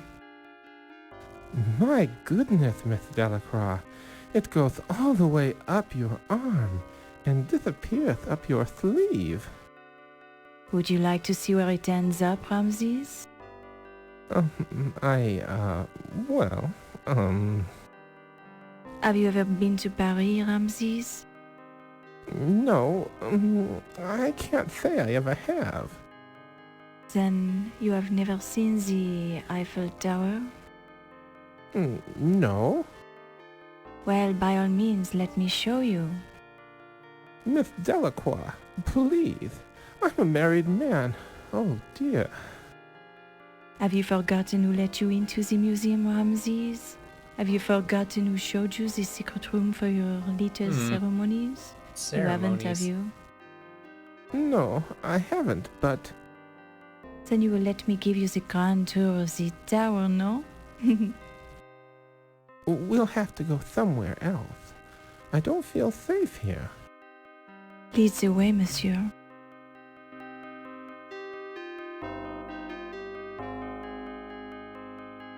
Are they coming in here? Don't touch it. Nope, not. Own this. Phone numbers: T. Dargan, WP 5125. R. Williams, Berta Williams. BL 4468. I did it. I did it. SH 0244. Be safe.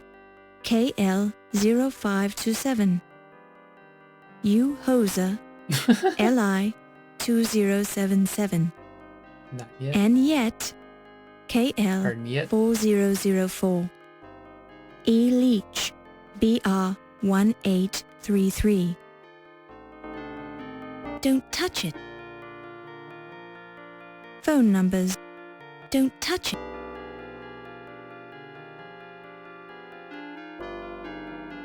As with so many other things in this museum, this phone is dead. So many other things? It's the only telephone in the museum.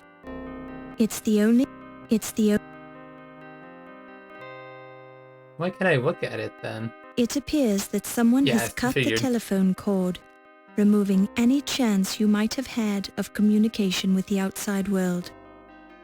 I was probably supposed to find that. Countess and Ziggy at 1 a.m. Medieval armor display. Huh. Don't touch it.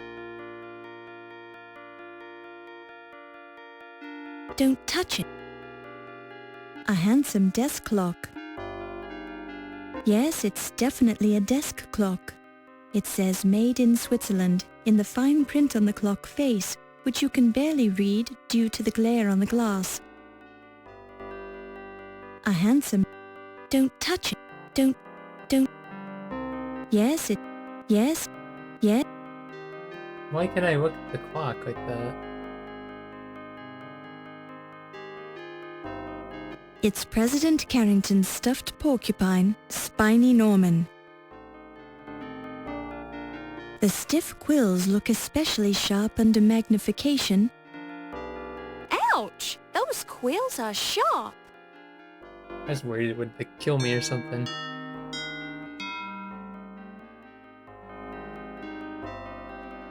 Don't touch it. I don't like that time is moving when I'm not doing anything. I don't know if it's just like a delayed reaction or what. It's a portrait of the former Leyendecker Museum president, Sterling Waldorf Carlton. Charcoal. You pick it up and place it in your purse. That was weird.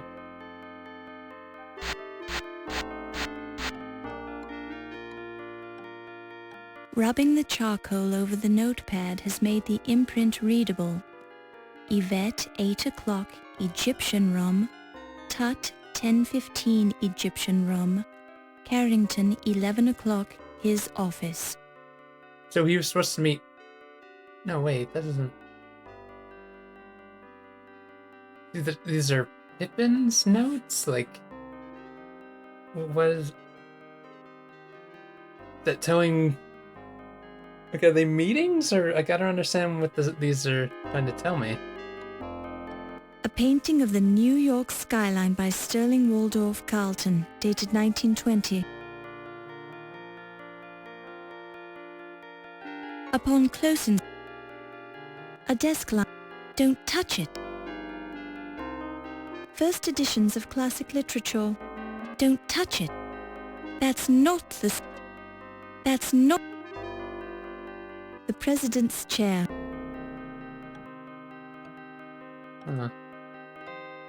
The night sky as seen from New York City in 1926.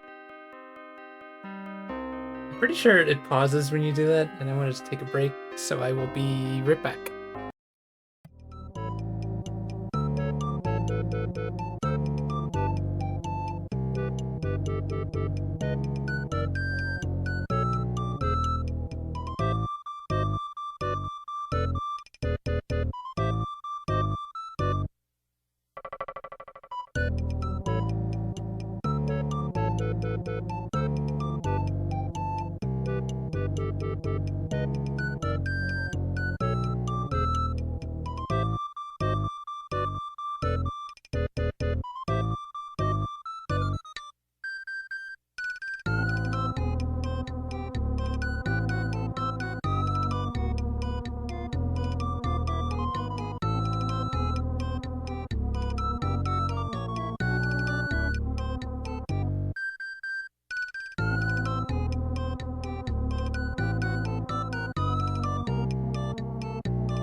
Alright, I'm back.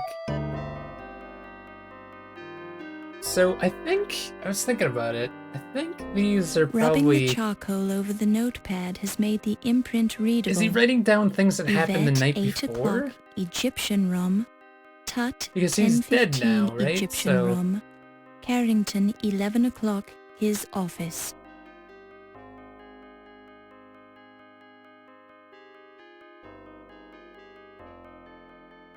$10:15. Like, so he was meeting with Tut, I think, when he died. So I think Tut killed him. Right? Is that what we're trying to gather from this, or what? I don't know, maybe this is just trying to tell you that he met Yvette at 8? Maybe no, because he can't go there that early. And there's this. Countess and Ziggy at 1 a.m. Medieval armor display. 1 a.m. It's nowhere near 1 a.m. But I'll write that down. Armor room, 1 a.m. Just in case. The tribal death mask of the Hottentots. The mask of El Whoopentot, the god who scares Hottentot children. Hottentot elders told stories of how El Whoopentot would jump down from the roofs of Hottentot mud huts to steal the noses off children who didn't behave properly. Anthropologists attribute the El Whoopentot stories to tribal myth, but the ancient records reveal that many Hottentots lived their adult lives without noses. There's a moral here somewhere. The Mask of El Whoopentot, the Hottentot god of war.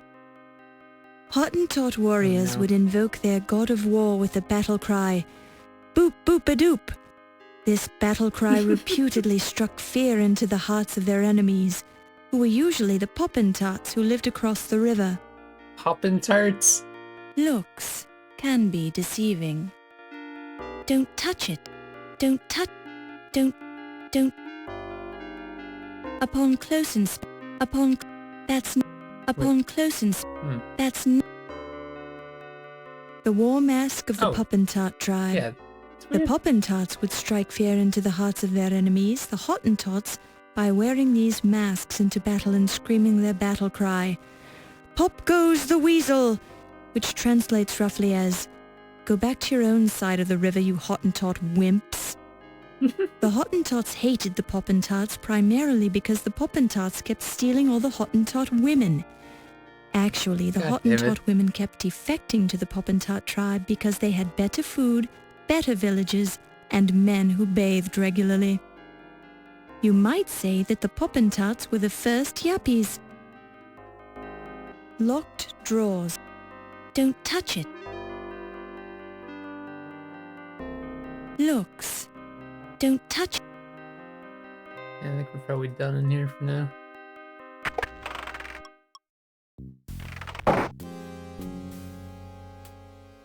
Yeah, I wonder how the time works in this game. Yeah, okay.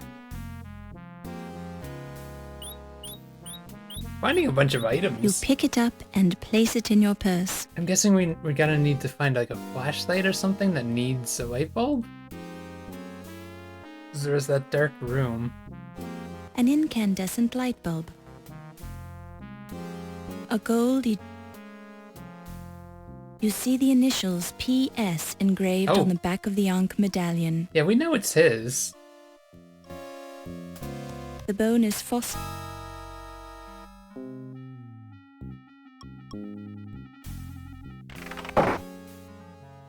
Probably save it because we haven't gotten to save it in a while. Light bulb.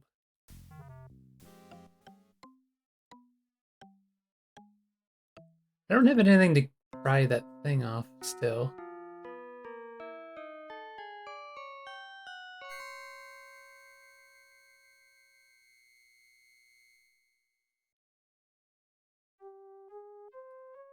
I'm really very busy, Miss Bow. Can't ask him about it after you found stuff about it? I try to stay away from paperwork, Miss Bow. It makes the brain go flaccid, eh what?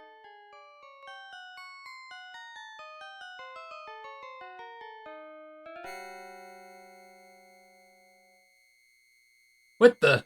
Oh! Oh! Okay. Fuck, I wish I would have known that. Talk to Dr. Miklas about that if you want to know more. She translates hieroglyphs as a hobby. Wonder if I can get more of them.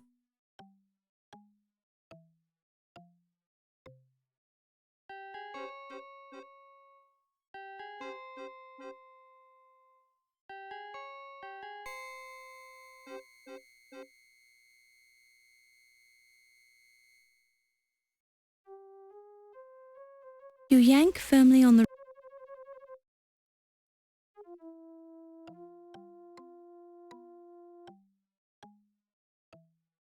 Oh shit!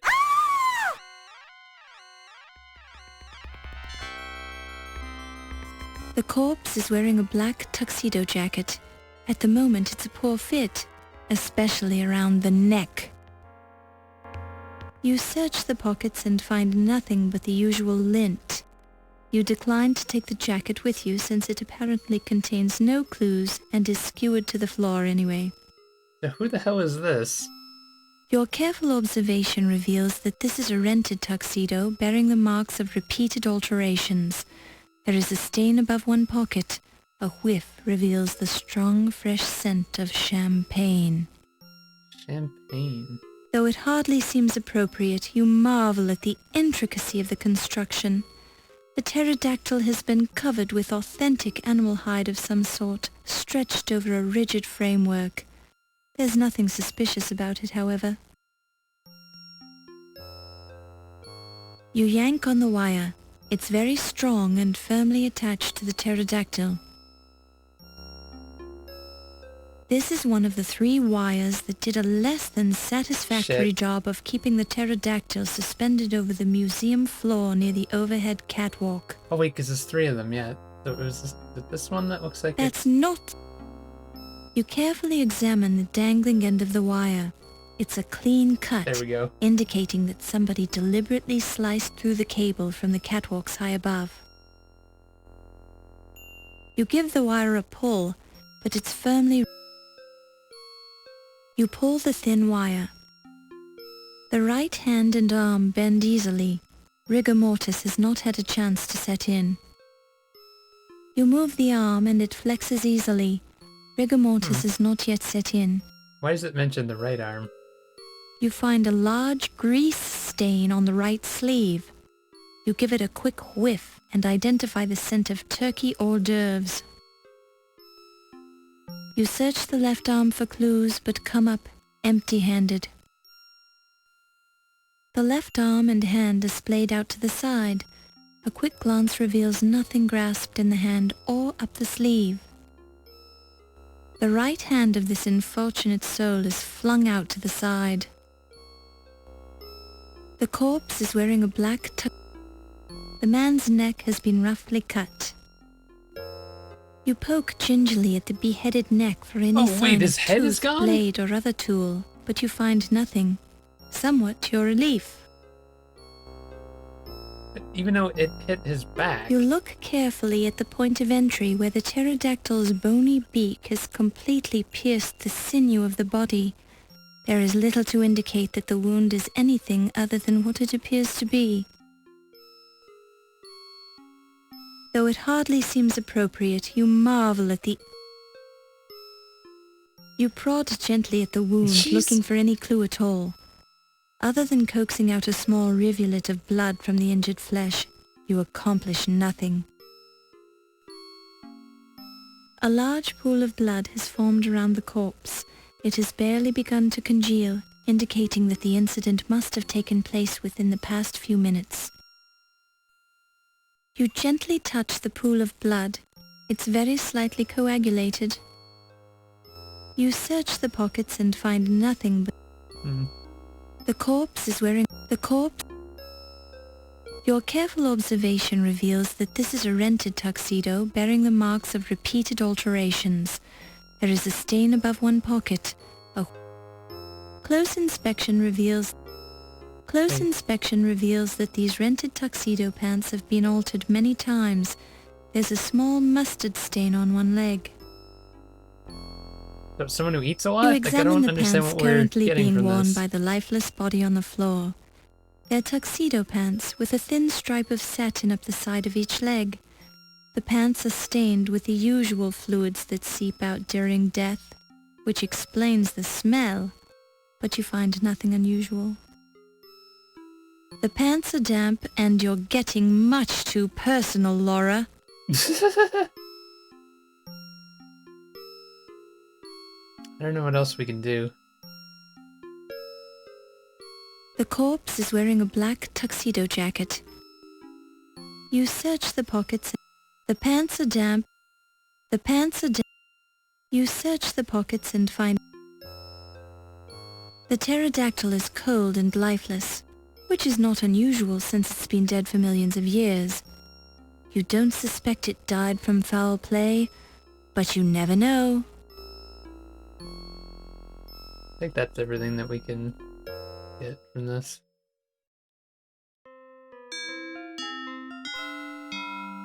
Hmm. 7:15. We can't call for help? Silence alone is great. All else is weakness. Alfred de Vigny. You get no Like, we shouted, but we didn't... Huh. Is it gonna be one of those situations where the body's gonna disappear now?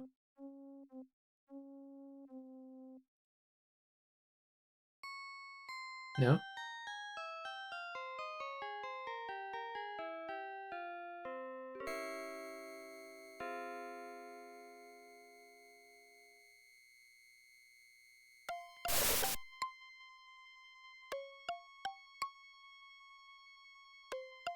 Hmm.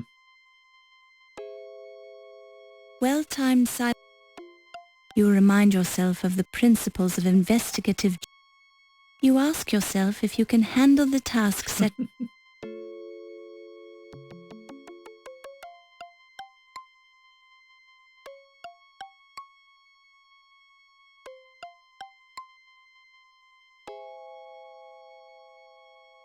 Wait, she just came from there.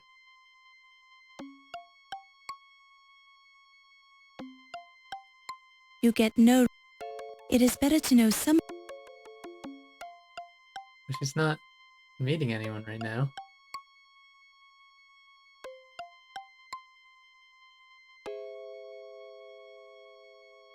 But she came from the room where the guy was murdered.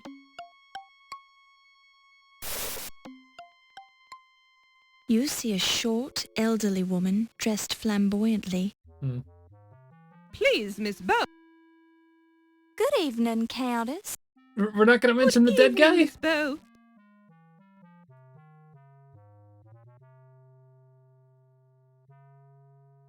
I don't know who died. I bore rather easily, dear girl. Do let's move.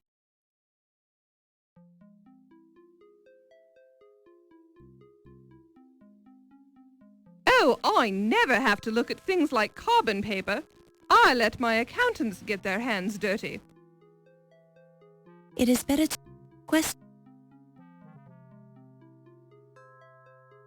Oh, could that be some of that cute little Egyptian writing? How charming.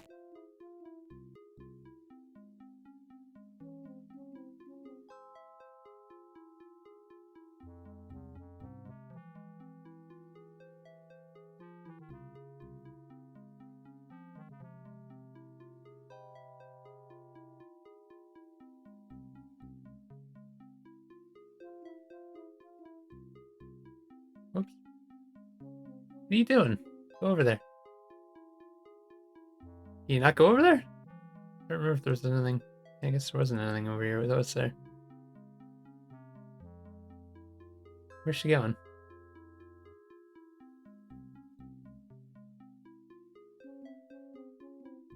I really question the pathfinding in this game. I feel like something's a little off about it. I know ScumVM sometimes has that issue with games. It's never been that bad. I guess there's ways to walk around the dinosaurs is what it is.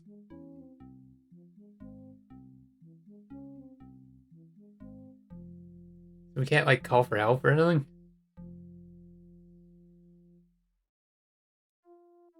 I wonder if it's the detective.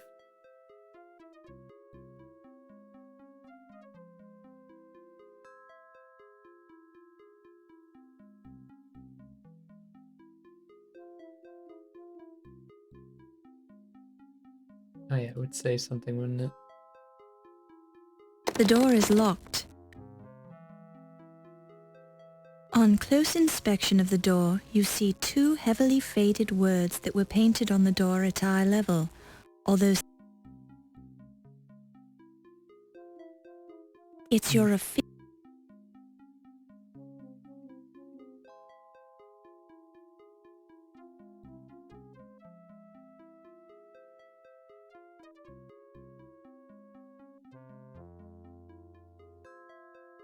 Yeah, it can't be any of the people that we have names for.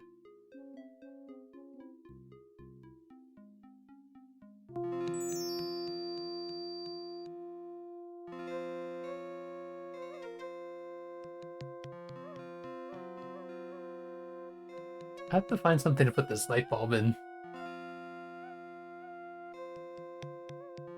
An inner mummy coffin, which was contained in the Hatshepsut, built the... They already did that. Why does it look like there's more blood? There's a pool of blood on the... It's definitely blood. Most of it is... A peek into the mummy case reveals that Pippin's body has been removed.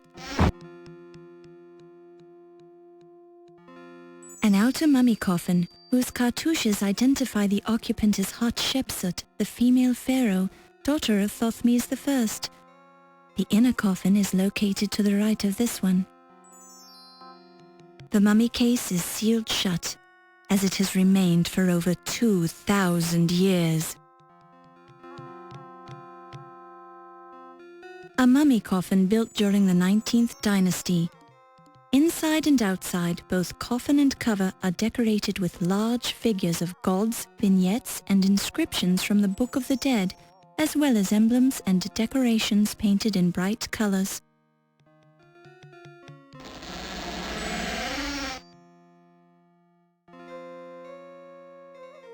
A mummy coffin.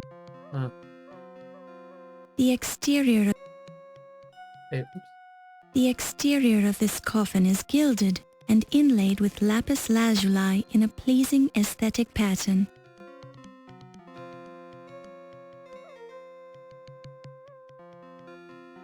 This placard describes the full translated text on the Rosetta Stone, which still resides in the British Museum. In summary, the text records the decree made at Canopus by the priesthood in honor of the pharaoh Ptolemy III, Euergetes I, who reigned from 247 to 222 BC. The decree discusses the great benefits which the pharaoh had conferred on Egypt and states what festivals are to be celebrated in his honor, concluding with orders that a copy of the decree in hieroglyphics, Demotic and Greek shall be placed in every large temple in Egypt. The card identifies the slab of black basalt as the Rosetta Stone. Hieroglyphs and letters from the English alphabet are clearly engraved on the stone. The Rosetta Stone was found by a French artillery officer among the ruins of Fort Saint-Julien near the Rosetta mouth of the Nile River in 1799. It came into the possession of the British government after the capitulation of Alexandria. The Rosetta Stone, currently on loan to the Leyendecker Museum, is the key to modern translations of ancient Egyptian hieroglyphs into English text. You notice that half of the Rosetta Stone seems to be missing from the display, replaced by a small card that reads, Artifact 310 removed from display for research on 9/1/26 by O.M. Here we go. So now if I look in my notebook, it'll have them all?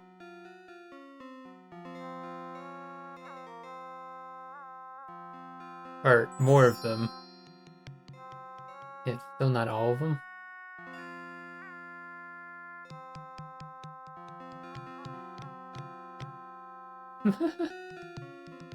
Wait, like how do you...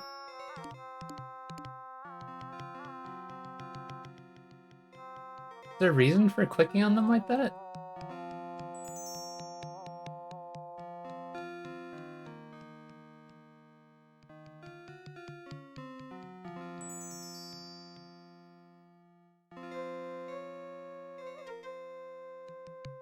Let me get my note up here.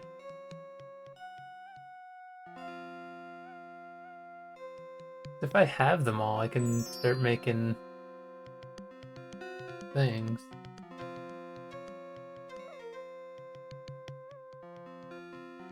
Wait, 1, 2, 3, 4.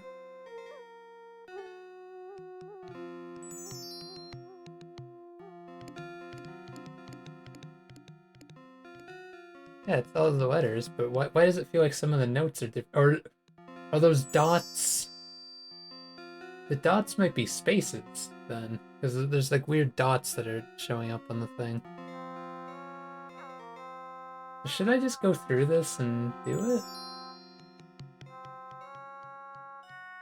God, this will take a while, I think. Should I do it individually or just go the way I was doing it before, probably? Do it like this, I guess. It's gonna take a while. But we have them all, so we should be able to get something.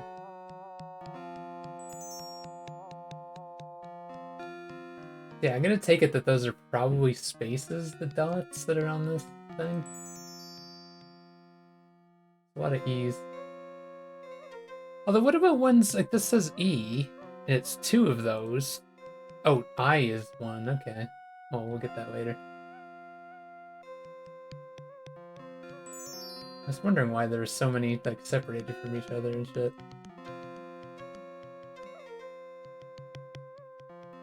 Oh, what about this one? It's 2 and then 1, so EI?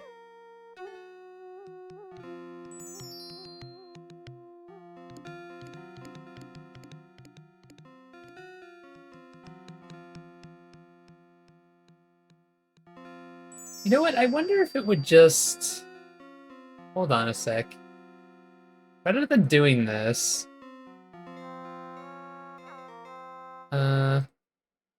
Rosetta Stone. We'll try to go back to the office and see if it automatically does it.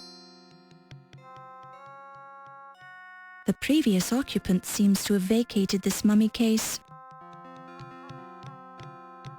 A close look reveals brightly painted scenes of the deceased playing a board game with Amon-Ra, water skiing with the goddess Sekhmet, and drinking at a tavern with Thoth, the god of wisdom.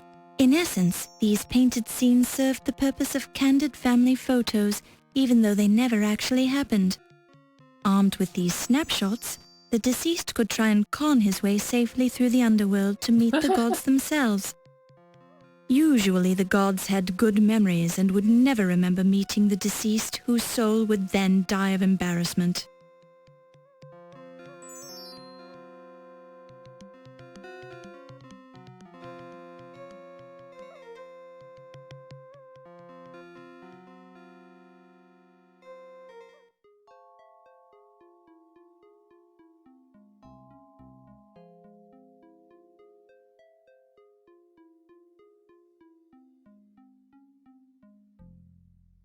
Wait a minute. An empty chest from the 15th century.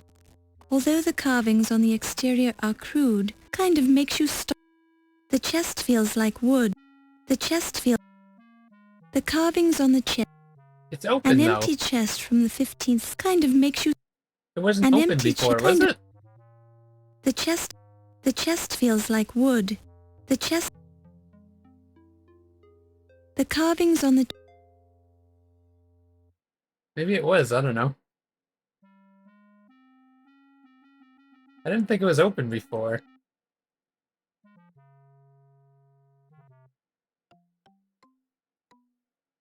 An empty chest kind of makes...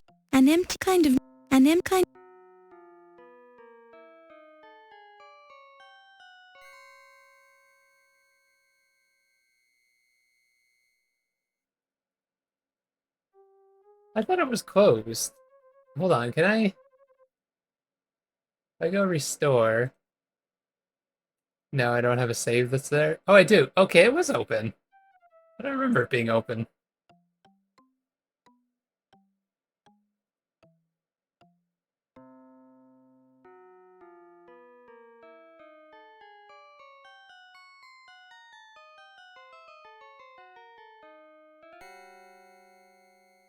I've already asked her about everything.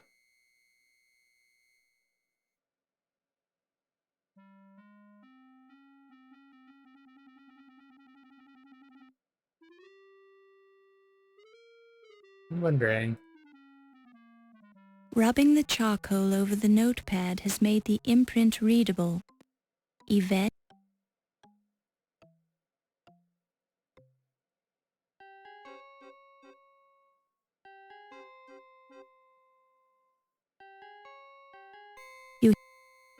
Oh, shit.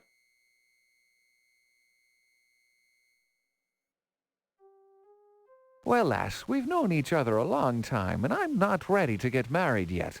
But I know one thing for sure. I love you. Oh, my great detective. Gee, she's This getting around. feeling, it is mutual. Just be keeping in mind that I'd have to kill you if I ever found out you were sleeping with someone else. What? Oh, you are to be making the little joke, no? Your sense of humor, it is magnifique. I've already had one bad marriage, and it won't happen again. It's been a long time since I've been able to trust anyone as much as I trust you. This is very flattering, my love. I am never to be knowing someone like you either. You are so good and so kind. Well, I try, lass. I try. It's not easy being a cop in this town. The place is lousy with criminals, even in the police force. Oh no, how terrible.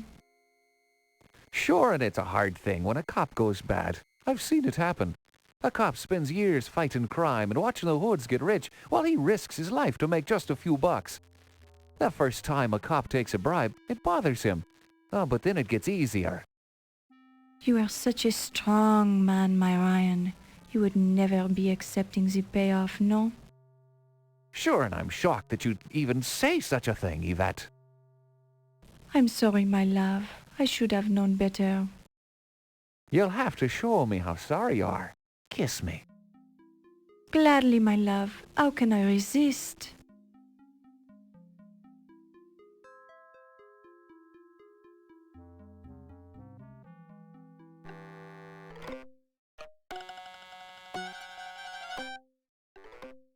Is it not gonna...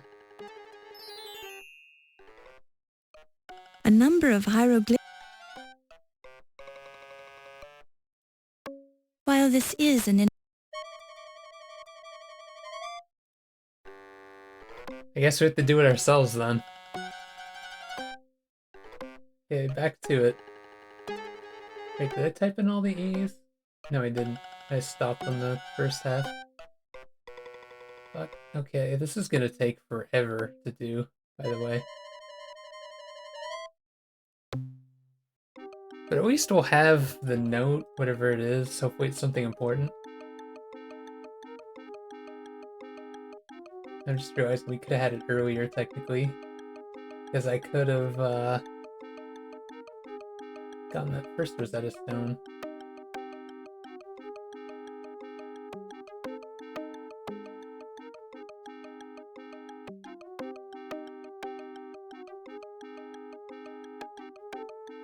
Maybe I should, I have an idea. Maybe I should do this in, like... Probably do this a little quicker, actually. I'm just realizing a method to do it. Okay, now that I'm done with the E's, we'll do this method. So I'll go through all 4 of these one. Well, even though, yeah, we've done all these, actually. Yeah. We'll do them in sets of 4, I think. Or I could actually do the entire page, actually, now that I think about it. It wouldn't be too hard, right? Although it does slow you down a bit. A lot of these we've already had. Actually, yeah, most of these, yeah, we already had these ones, okay. Now it's these ones.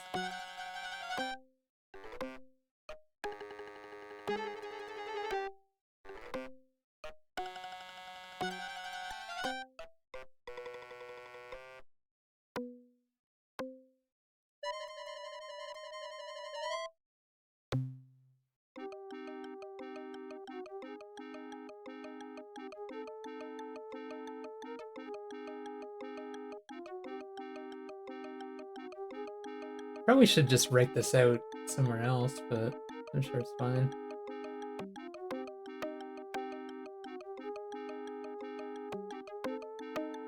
Wait, didn't I already have that one? Was that back there?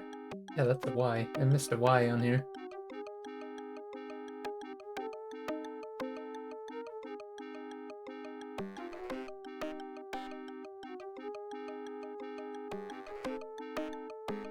This wasn't so, like, scattered. I could probably start reading this message, but I'll wait until we have it all through. Wait, didn't they also pass that one? That's a W, or an N. Damn, how did I miss them so much?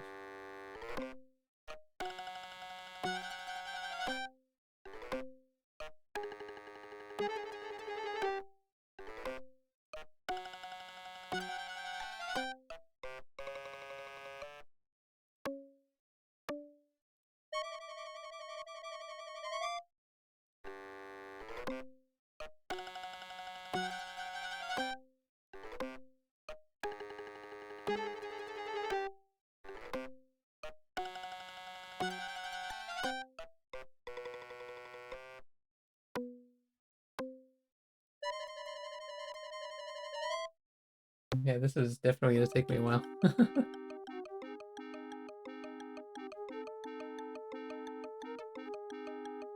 So mostly through the first note. Oh, we had that one too. What was that one? R. Apparently I missed a bunch of them when I was going through the first time. That's our first C.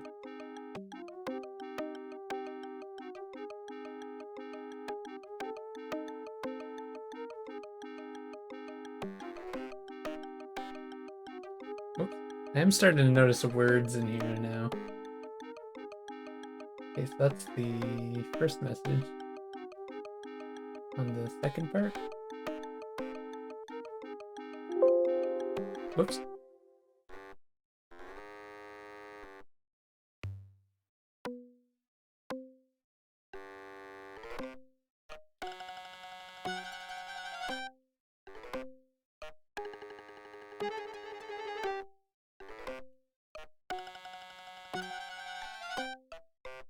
The bowl. We had the bowl, right?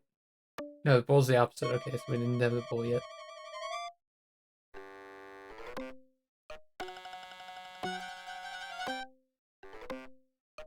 Honestly, I should just look at the rest of the note when I see one that I already have. Like right here, this one, we already have this one, so that's an O. I don't know what I'm thinking. Just look for when I've already put it down.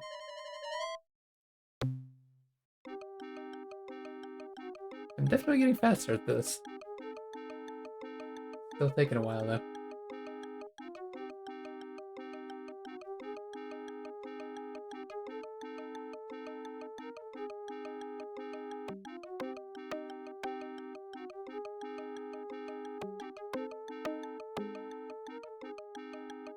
Feels like most of the letters are on this one. The next page is only gonna have like a few letters. Oh, I think I saw that one. I don't know. Oh, that's S. Okay, I see it. Accidentally hit Control instead of Shift S. I just have a caps lock on while I'm doing this. Oh, what was that one again? Oh. Apparently I missed a couple letters.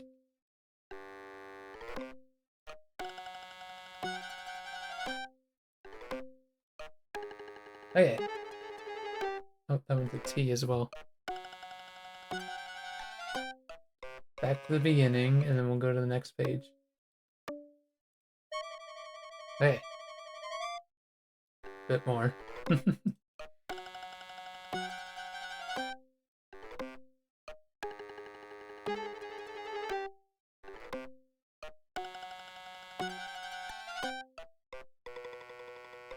I should probably write out the note in my like notepad while I'm doing it afterwards.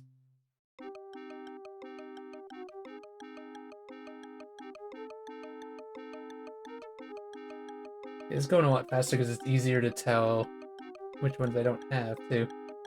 There's also some hieroglyphics here that aren't on the board, so I think like I wonder if we could find more notes later.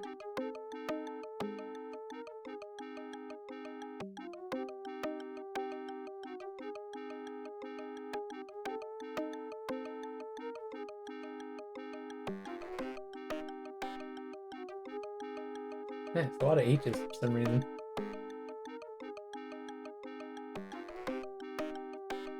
Okay, that's the first note. Completely done. I'll read it after, though.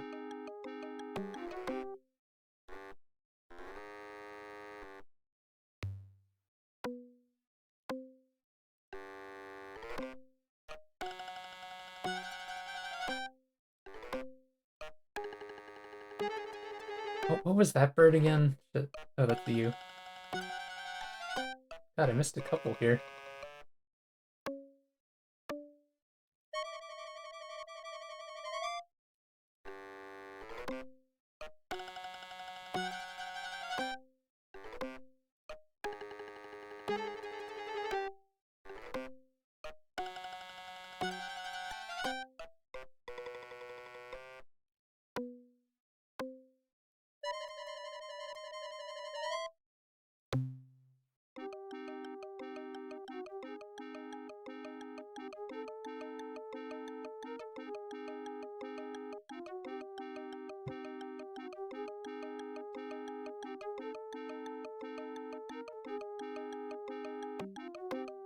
Sorry if this is not super exciting to watch, but I need this note. It's gonna be important, probably. Hopefully. If I had to guess, one of them is probably not going to be important like the first one, and then the second one is.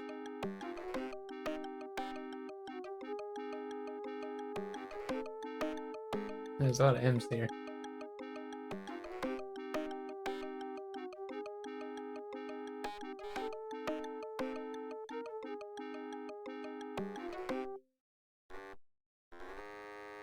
Okay, so what I'm going to do now is I'm going to put this on my main monitor.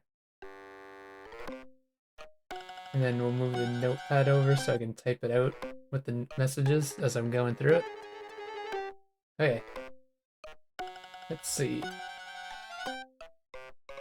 Starts with E. How could it start with E?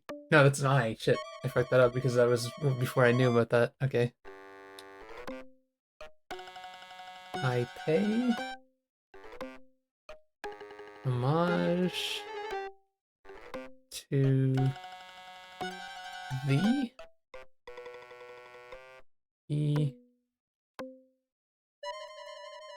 Lords of Eternal, some sort of weird prayer. Lords of Eternity. Wait, no, wait. Yeah, Eternity. I didn't see the space there. Ra. Lords of Eternity, Ra.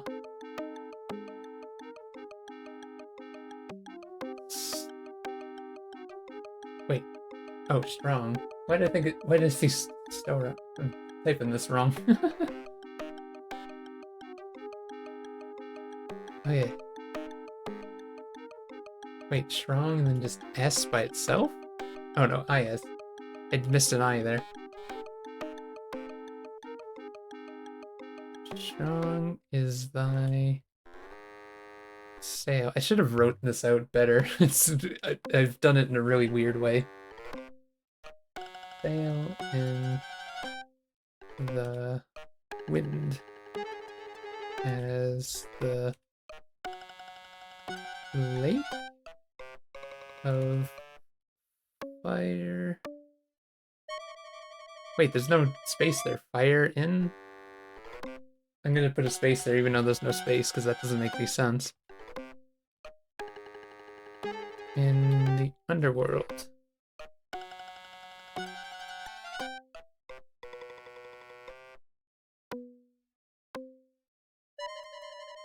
Behold? Wait, oh, because I messed up some of the E's and the I's on here. Behold. Shutty? Shoot? Is that... Wait. S-H-U... Wait, S-H-U, that's one word. How does that make sense? S-H-U. Behold Shu? Is that another god's name? Oh, I missed another one. The L was M. Okay, so... Mother... Creating... the gods. So I pay homage to thee, Lords of Eternity. Ah, strong is thy sail in the wind, as the wake of fire in the underworld. Behold Shu, the mother creating the gods. So I think that's probably the only thing we learned. The name of Shu. Something like that. Might be important for something else too. I don't know exactly. So on to the second note. In silence from her. Wait. Oh, I did that wrong too. Womb. So in silence from her womb. Quicker than greyhounds? Oh, greyhounds. And sweeter than white? Let men... Wait, no, let me not be burnt. Let me not be consumed. Let me not perish. As my mummy lies prostrate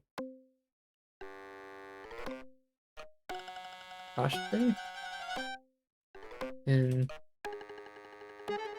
my tomb. So in silence from a room, quicker than greyhounds and fleeter than light, let me not be burnt, let me not be consumed, let me not perish, as my mummy lies prostrate in my tomb. I don't see how that helps me, that message. Either one.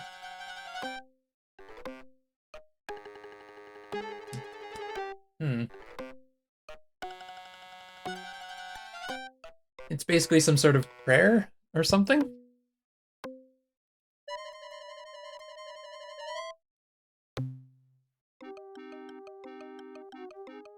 Okay, that's done. I know about that secret passageway, but we have no way to do anything with it.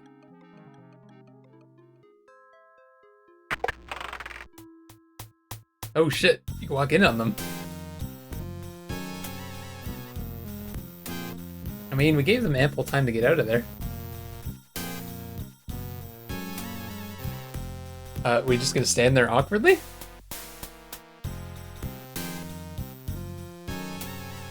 I guess that's what we're doing. Oh, excuse me. Here now, be off with you then.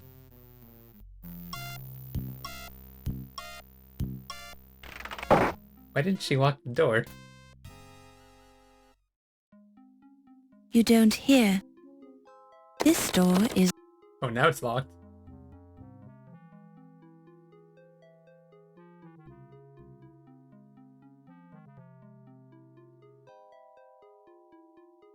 What's the deal with this Heavy area? stone mason.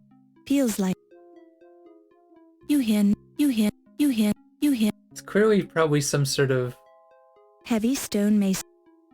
Some sort of secret passageway here, right? Up close, you're able to verify that these are big stone blocks. Up close, you're... Up close. Up. Silence alone is... It is... Saw the one guy come out of there, but I don't know if we were supposed to see that.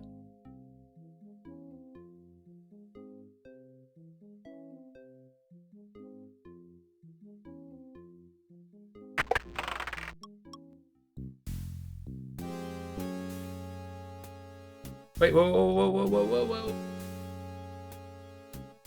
A paper cutter with a red blade. Red blade? The red stain on the paper cutter blade could be red ink or blood. Perhaps the last person to use it had an accident? The paper cutter blade looks well maintained and sharp enough to cut through almost anything. Is that what was used to cut the guy's head off?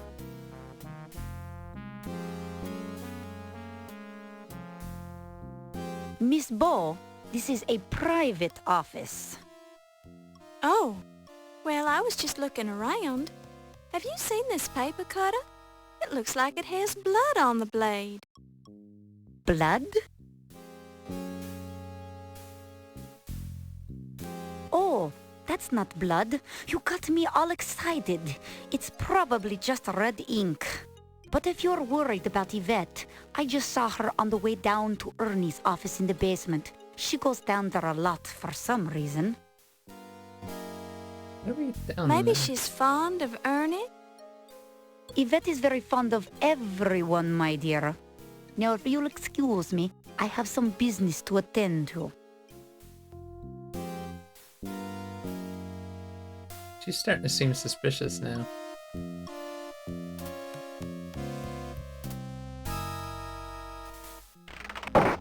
We can't really follow her, I guess. I don't think it's red ink. The file label. The wood file drawer is locked.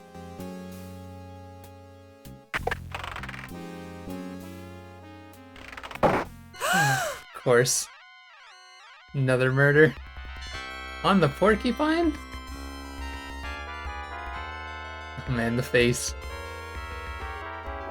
It's dripping blood.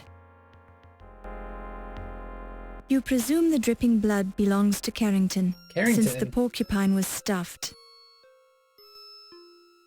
Dr. Carrington's head holds no clues that you can discover, except for the somewhat pained expression on his face. The clock appears to have been broken at exactly 12:04 a.m. It's 12? I didn't realize how much time has passed. The glass on the clock face appears to have been smashed during a struggle.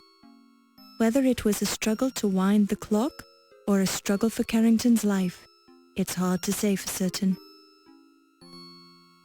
Countess and Ziggy at 1 a.m. Medieval armor display. Don't touch it. Don't touch it.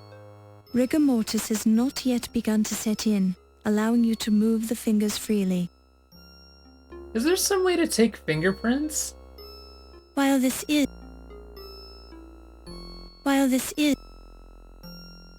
Rigor mortis is... It's the pale right hand of Carrington's corpse. The fingers are showing signs of lividity.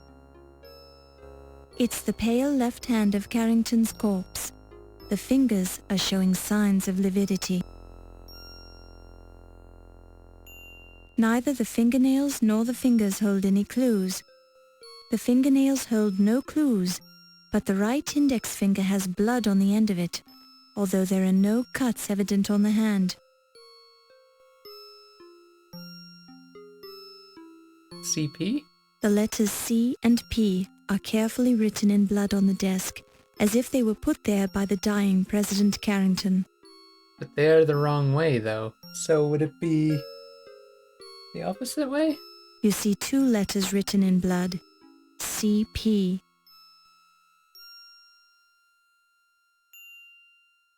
There's blood on the porcupine quills. From their position in his body, you infer that the blood belongs to Dr. Carrington. Ouch! That was... Why would you touch them during this time?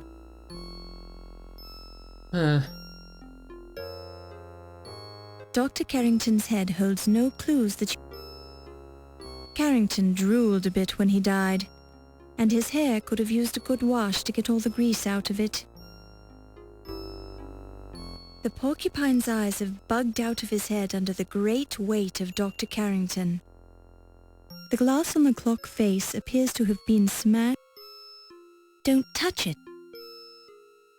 The clock appears...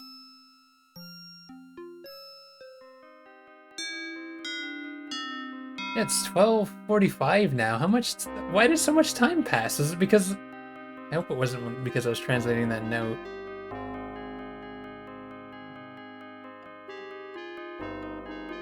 Is the intercom? You touch the intercom unit, completely missing the buttons. And the whole point, apparently. It's the latest thing in all... Oh, is this the master one? You touch the intercom unit, You touch the It's the latest... It's the... Oh, shit. It's the This button turns the intercom on and off. I think you were supposed to do that and here when he dies, maybe.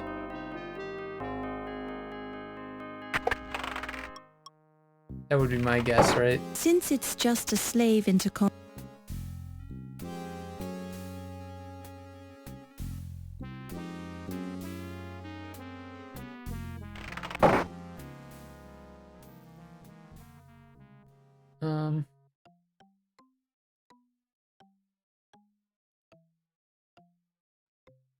I feel like I'm gonna miss a ton of shit in this one, just like I did in the first game. Brighter in here. Oops. It's too dark up there to see the high vaulted ceiling clearly.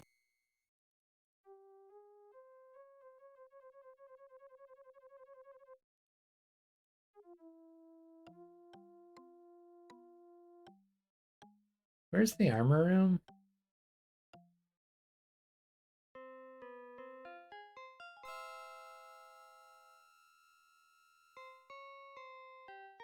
You're in the Terra.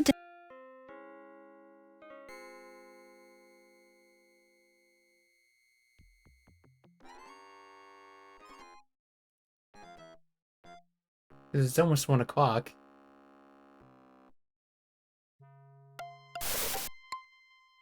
Yeah, figured.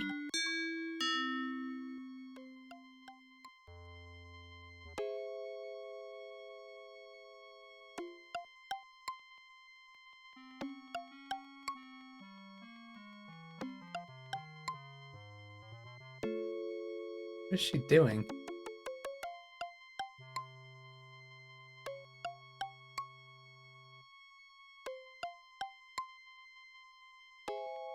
She's looking at her watch. Whoever she's supposed to meet is not here, so he's dead. The, what the hell's his name? Ziggy? What has she got there?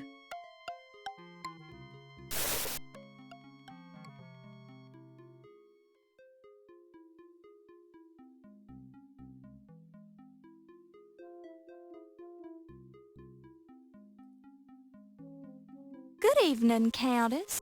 We're not gonna comment on this guy who's dead? What is going on? Do you know anything about the circumstances of So that's Ziggy death? then. Ziggy's... no, I'm afraid I don't know a thing about that dreadful little man.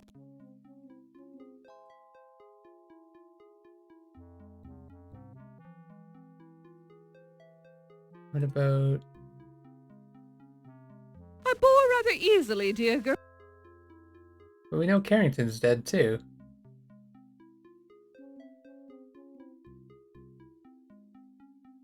I bore rather...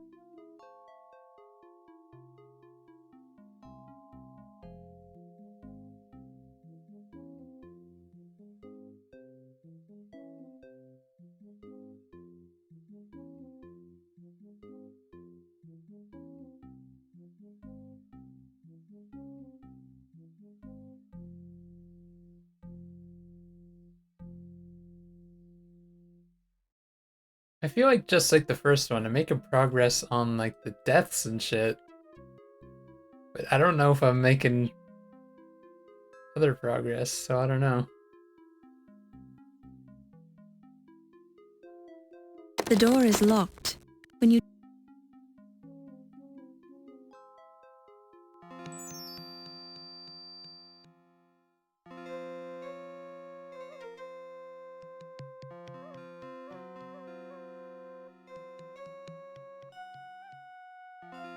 I wonder why you can open that one. The stepped pyramid of Goph-Hotep, built during the 4th dynasty and located near Okirstia, the ancient Egyptian capital on the Nile River. Known for his strange ideas, the pharaoh Goph-Hotep had this pyramid built in such a way that it was honeycombed with rooms that could be rented out to travelers, thereby paying for the awesome costs of its construction. Popular as a resort destination, the Goph-Hotep Pyramid Hotel was renowned for its revitalizing qualities. The hotel's public relations department promoted the energizing powers of the pyramid shape, emphasizing the way cosmic forces were channeled through every room in the hotel. An ancient hotel brochure, printed on a sturdy piece of papyrus, declares that an overnight stay at the Gofhotep Pyramid can bring the dead back to life, which helps to explain the numerous mummies found in the pyramid by modern archaeologists. While the Gofhotep Pyramid Hotel was an interesting experiment, it never recouped the massive costs of its construction. While it was moderately popular among the tourist trade, sophisticated travelers preferred rooms with windows, which the Gofhotep did not have. A model of the stepped pyramid of Saqqara, believed to be the oldest Egyptian pyramid. Construction of this pyramid was decreed by the pharaoh Zoser of the 3rd dynasty and built by the architect Imhotep, who is probably the most important builder in Egyptian history. Originally, the structure was a simple mastaba of coarse rubble, cased with white limestone above a square pit, but was later heightened into a stepped pyramid with 6 levels. With a nice touch of authenticity, the model was...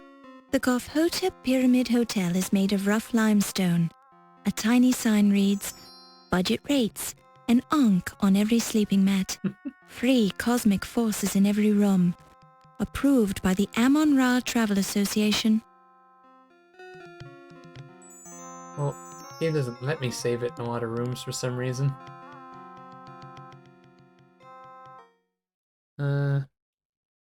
3 dead.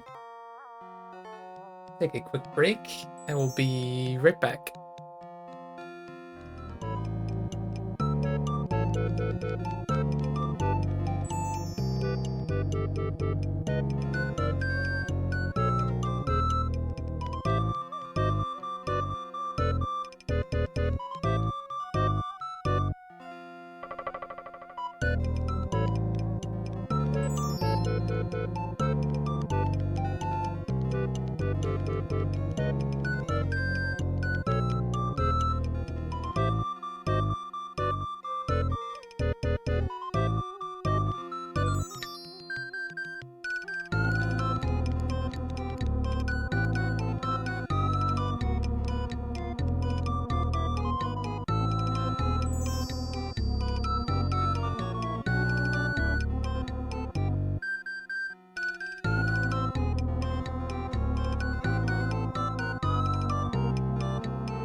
Alright, I'm back.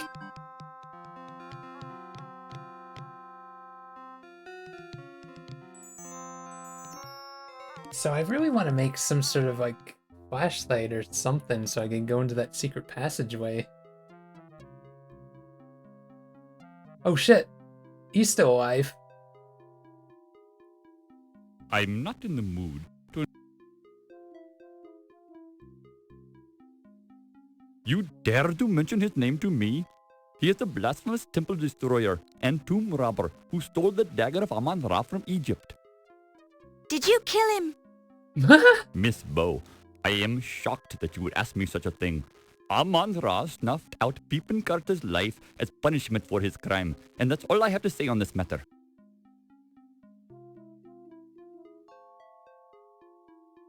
What happened to the pretty gold ankh you were wearing at the party? I have no idea. I seem to have lost it.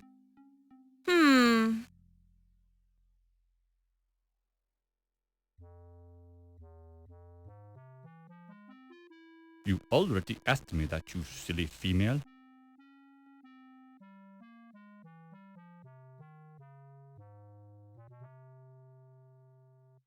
I'm not familiar with this person.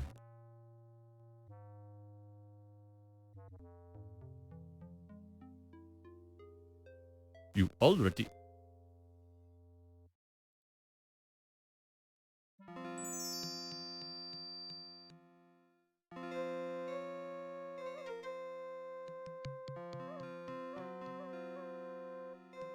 It's weird that everyone walks around in this game.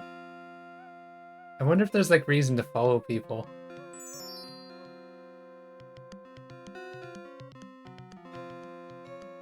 I don't care about the scribblings of that son of a camel. I'm sure whatever he wrote is a lie.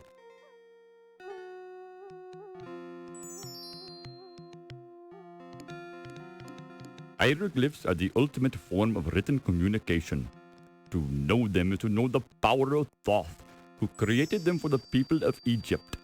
It is truly a language of the gods.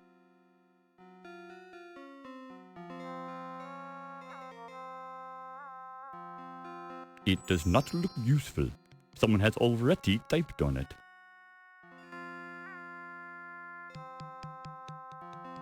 Rubbing the charcoal over the notepad has made the imprint readable. It's used... I don't remember what this said all of a sudden.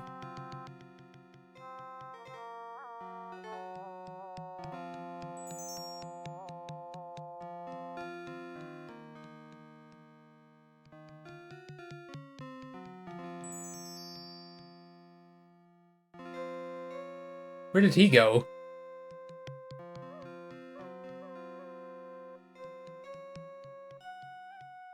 The previous occupant. A mummy coffin built during the 19th dynasty. A close look. In essence, these Where did he go? The mummy case is sealed. It's relatively smooth.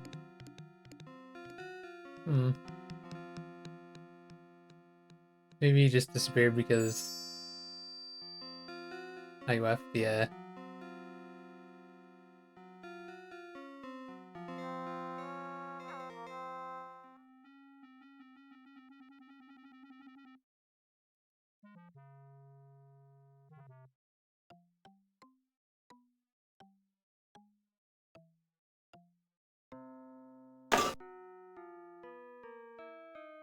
Huh? What did I just do? Opened his... It's Dr. Pippin Carter, famous dead archaeologist. Wait, why is his body here now? Dr. Carter's body has been indelicately crammed into the suit of armor. What? His filmy eyes gaze in mute shock. His head is bent at an unlikely angle, and the skin is puckered where the helmet's edges bite into the expanding flesh. It's Dr. Pippin. Dr. Carter's skin is cold and disgusting to the touch. He definitely gives the appearance of being dead. The steel armor. Because I guess I was supposed to like poke him and it was gonna tell me. Your close scrutiny reveals that there is indeed a... When did that happen?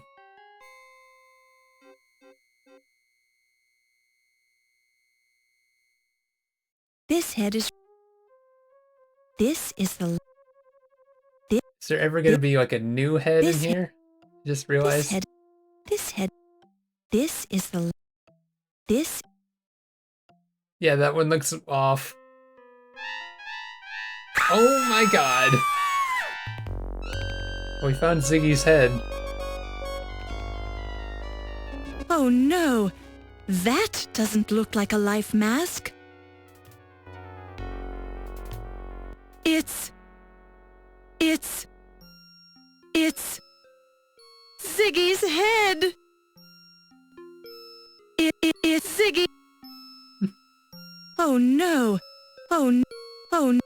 Oh, you reach out sadly towards Ziggy's severed head, then draw away. He's clearly beyond all help. You reach out sadly Ziggy is feeling a bit under the weather right now. Perhaps because he's lost his voice, and the rest of his body. In any case, he has nothing to say. Ziggy is... Jeez, these people are the worst investigators. What's going on in here? I'd say you've got some explaining to do, young lady. Why are you screaming? I found Mr. Ziggy's head. Very odd how you are always finding the bodies, Miss Bo. I think we should be going back to my office and interrogating you now. Here now, Wolf. The young lady just found a man's head. Give her a moment before you get out your thumb screws then. Thank you, Mr. O'Reilly.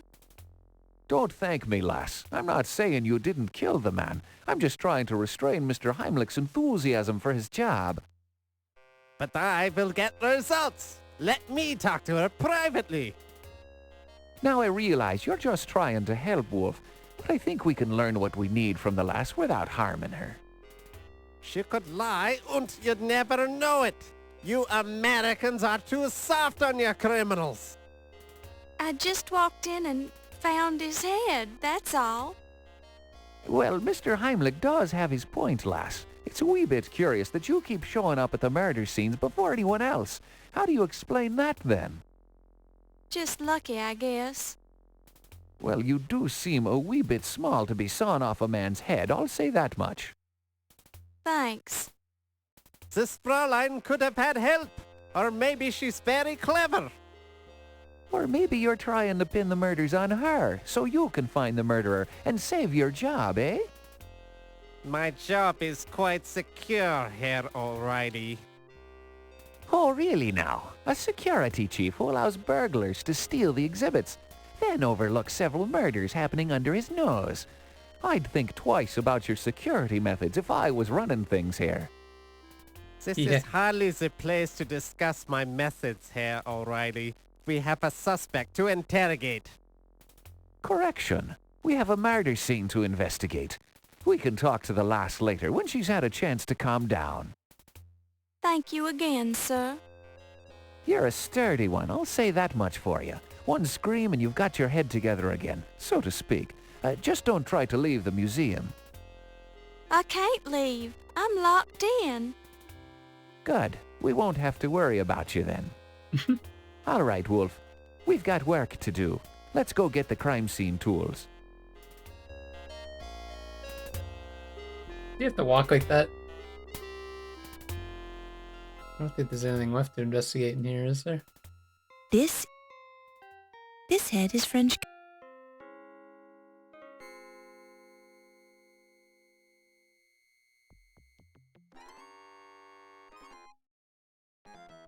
Also, how come they didn't The see this? The faceplate on the armor is slightly open, as if something...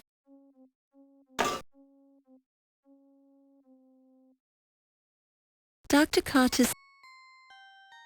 It's Dr. Pip...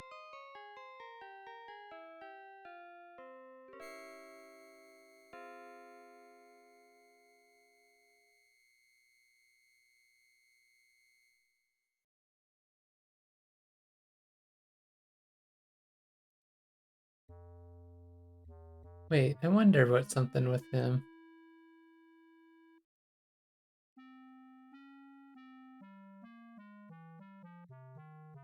You think eventually I'm gonna hit that button and... It's a Tyrannosaurus Rex. You think something's gonna come flying out of his mouth? Welcome, although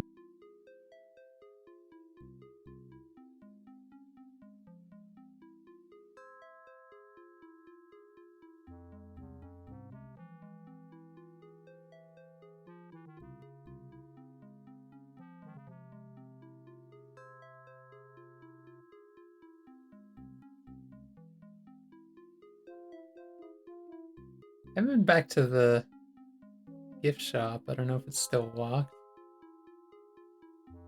Constantly running into her. It's weird.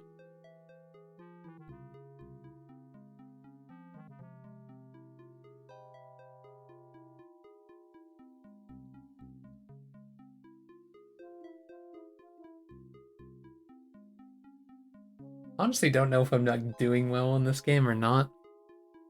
I feel like I'm finding quite a bit of stuff. This door... I feel like, again, I'm not doing much with the items, really. Like, I mean, like the bone and the light bulb seem to be ones that we have to do stuff with, but...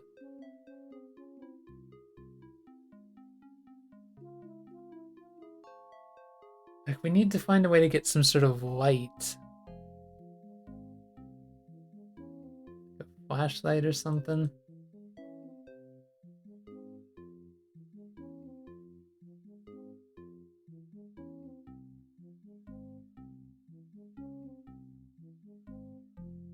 God, it takes so long to walk around in this room.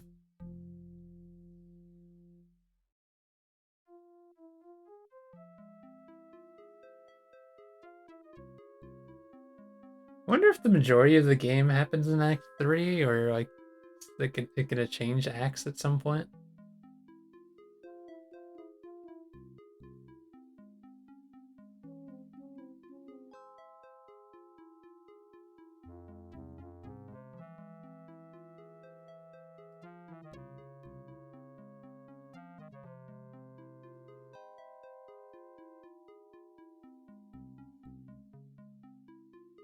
These rigid supports help you yank firmly on. I wonder if that's gonna fall on someone or something.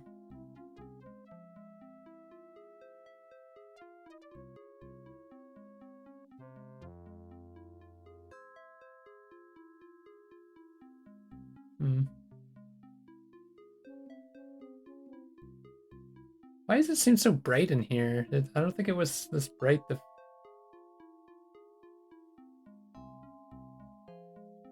Oh, it's still there, okay. A typical the oil paint, the oil. Inspecting the painting carefully, you note the bloody quality of the red pigment and recall that Bosch was known for the use of human blood in his paintings.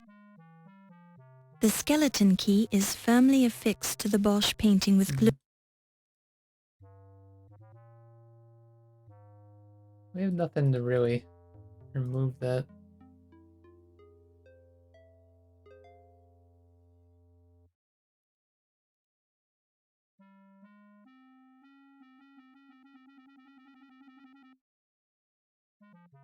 I don't know what to do in this room. You can feel a definite seam in the bricks. You detect a bit of airflow moving past your fingers through the seam. I don't like I cooked on this thing many times before. There is definitely a seam in the bricks. You detect a bit of airflow. Yes, you might even say a subtle draft emerging from the seam. The seam in the bricks is very deep. The draft from the seam ruffles your hair as you examine the rough bricks. How could you do something with that? You hear nothing. You hear. Like, what seam is it talking about? Like, Heavy stone. You can feel it. Feels like. You can feel it. Oh, is it right Feels there? like. Feels like. Feels like. Feels like. Feels like. Feels. You can feel a It definite looks like that seam in the one bricks. right there. Feels like. Feels like. Feels like. Feels like. Feels. Feels. Feels like. Feels like. Feels like. Maybe you have to put the Feels like. key You can in feel there? it. Do you think the magnifying glass would? The seam in the bricks is very. Silence alone is great.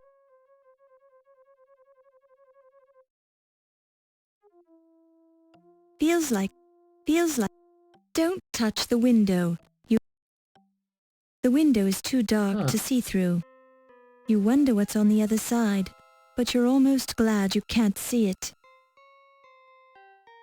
The windows are very clean.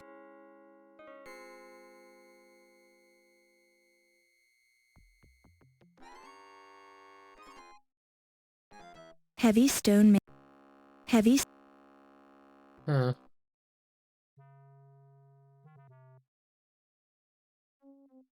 You feel a blush creeping over. The sculpture has a beautiful face. Its strong but sensitive lines remind you of Steve. Looking a little closer, you detect a seam along the sculpture's otherwise Again, with a flawless seam. neck.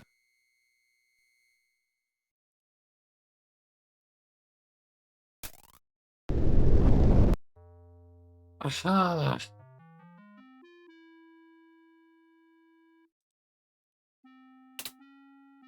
Ouch! Oh dear, the light bulb blew out.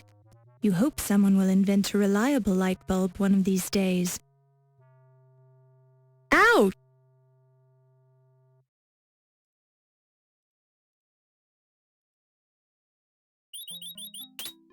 Nice. Okay. Secret. Probably could have come in here a lot earlier, but...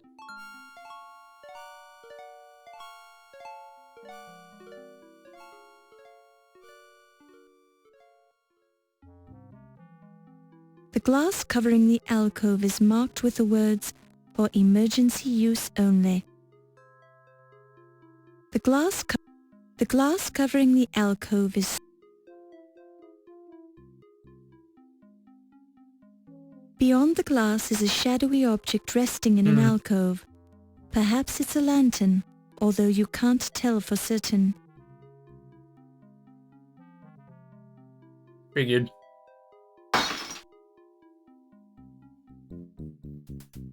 Shit! Was ist los? What do you think you're doing? There's no emergency here. Nicht gefingerpoken mit der Lantern.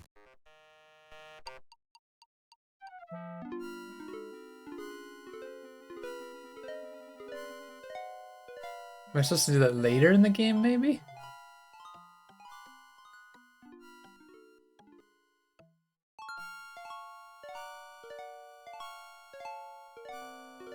Oh, how did he refresh it? An office door.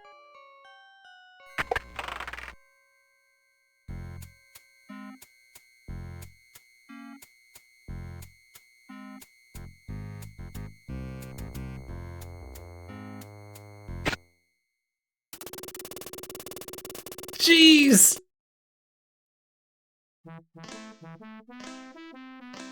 What the heck kind of a death was that?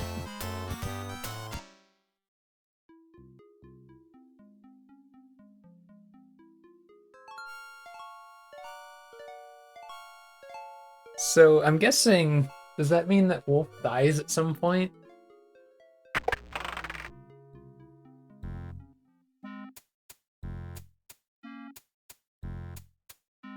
It's too far away for you to get a good look at it, but it's definitely cheese, and it definitely stinks. A closer look reveals a bit of mold on the cheese. It's a length of wire. Don't touch it. Don't touch it. It's an intercom slave unit. A cavalry musket. A fine broadsword imprinted with the mark of the Toledo swordmakers in Spain. It looks very sharp and deadly. It's one of those exotic oriental weapons you've seen before, although you can never remember the name of it. A medieval spiked cudgel, also known as a morning star. A pair of evilly spiked ballet shoes. Ballerinas were tough in the old days. I don't think that's what those are. A heavy cavalry saber. The intercom crackles and you hear... Wolfie, it's Olympia. If you can hear me, meet me in the armor room at 2 o'clock. You promised to show me your private scars, remember? See you there, Wolfcakes. Write that down real quick. Armor room, 2 a.m. World War I campaign medals. Kaiser Wilhelm of Germany is prominently featured on many of the medals. This is a type of spiked flail known as a holy water sprinkler, which was quite popular in medieval battles. The name, of course, is a humorous reference to the religious device that is swung in a similar manner. The main advantage of a flail over a common mace was that the spiked iron head of the weapon developed extra smashing force as it swung at the end of the chain which attached it to the handle. Although the medals are shiny and colorful, there's really no need for you to touch them. Although the medal... Don't touch it. Don't touch...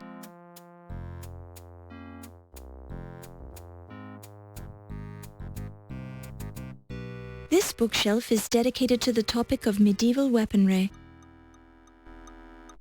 Upon close inspection, while the topics of these books interest you, there are more important things you should be doing right now. There's got to be something specific here. This book. Maybe we're supposed to know about a specific book.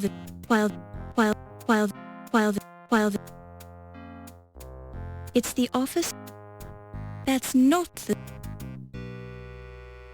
I don't know what time it is right now. I wish this game had something like that. But what can we do with that? Shit, I was gonna try that, but... Should I go to the armor room right now, or should I keep investigating down here?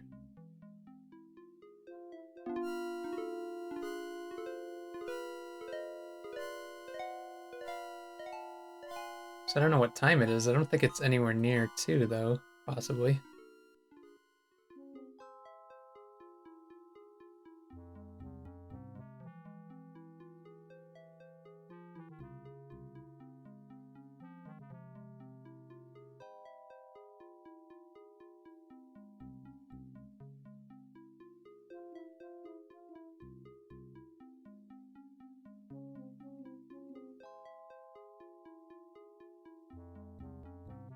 I wonder if things can happen differently in this game, since we're gonna meet at 1 and what's his name was dead.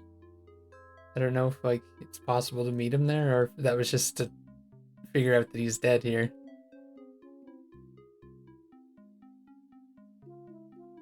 Also, what's her name knew he was dead before we found his face.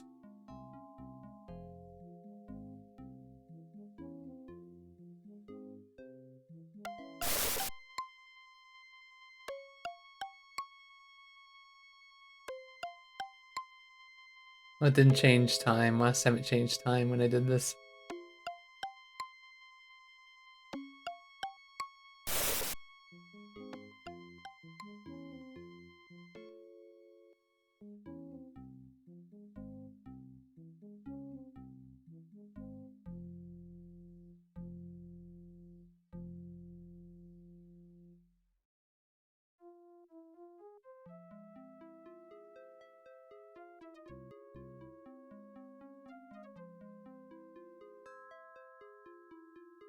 Let's see what that other office was down there.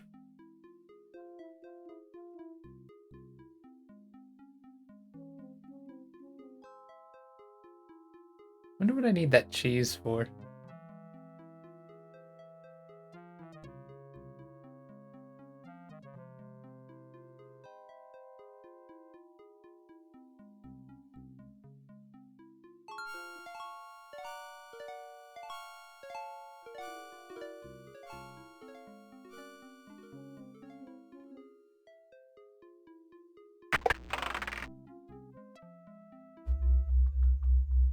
Oh jeez, what the fuck is going on down here? That's 10. Is that a unicorn floating in the murky liquid? Can't be. Unicorns are mythical creatures. That 5. A large, hairy creature with at least one huge claw is floating in the murky liquid of the vat. That 14. There's a vaguely humanoid shape floating in the murky liquid. After staring through the glass for a while, you see what appears to be white hair, or perhaps it's a large jellyfish. Vat 13. Indistinct shapes are floating in the murky liquid. None of the creatures are close enough to the glass to see what they are. Vat 12. Small creatures with long tails are floating in the murky liquid. Vat 11. Something odd is floating in the murky liquid. It appears to be half man and half fish. Jeez. Or maybe it's just a trick of the light. What is this place? Vat 9. Tiny furry creatures, too cute for words, are floating in the murky liquid. There are so many of them in here that their individual shapes merge together into one massive fur ball. Vat 8. A thick body with 2 long bird-like legs and a long neck ending in a small head floats in the vat. Vat 6. Small furry creatures about the size of the average dog, colored black with white stripes, are floating in the vat. Vat 4. A bulky creature with a huge head is floating in the vat.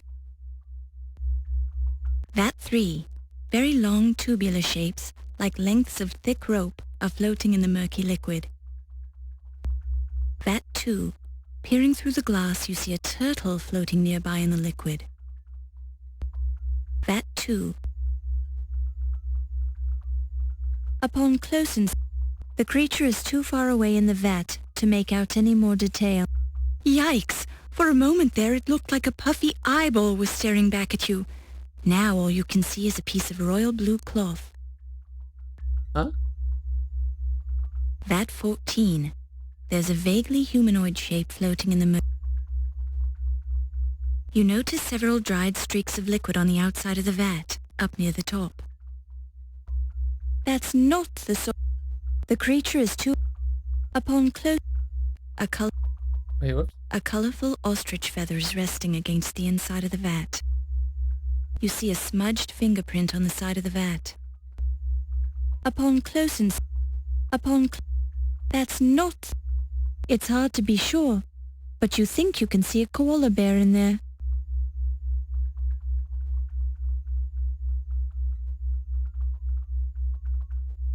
Oh, jeez.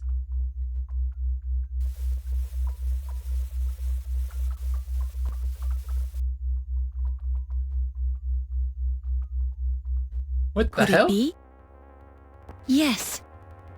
It's heavy. It's shiny. It's real gold. It's got a sharp point at one end. We found the dagger. The Dagger of Amon Ra. That's the name of the game.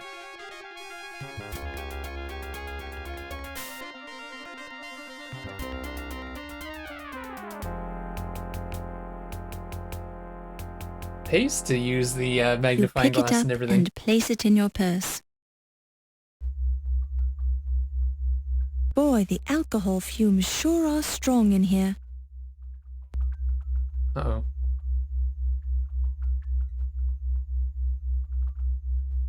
Oh. Alcohol fumes. Found dagger. So what was the deal with this one? Vat 13. Indistinct shapes are floating in the murky... I don't understand why that one You notice specifically. several dried streaks of liquid on the outside of the vat, up near the top. The container is full of an oily liquid. The liquid in the container feels oily.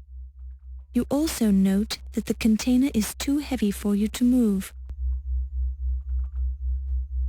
You hear nothing. You hear... It's the infamous, wonderful, not to mention stunning, gold Dagger of Amon Ra. Unlike the gift shop daggers, this one does not have Made in Pittsburgh stamped into the So blade. it was in the gift shop and then now it's in here? What's the deal with that? The oily liquid has a strong smell. Phew!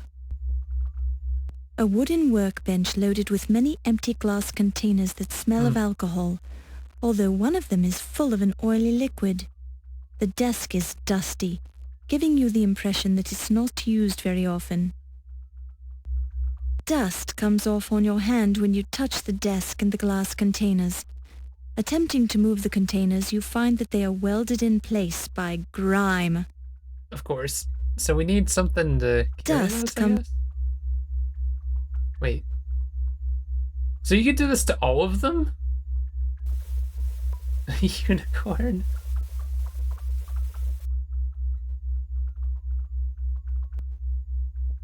Probing around in the vat with the net, you find nothing more than an ordinary dead unicorn, possibly left over from a King's Quest game. We have to try it in this The strong fumes are making you dizzy. Oh shit. Let's get out of here. I think that's what they're trying to stop you from.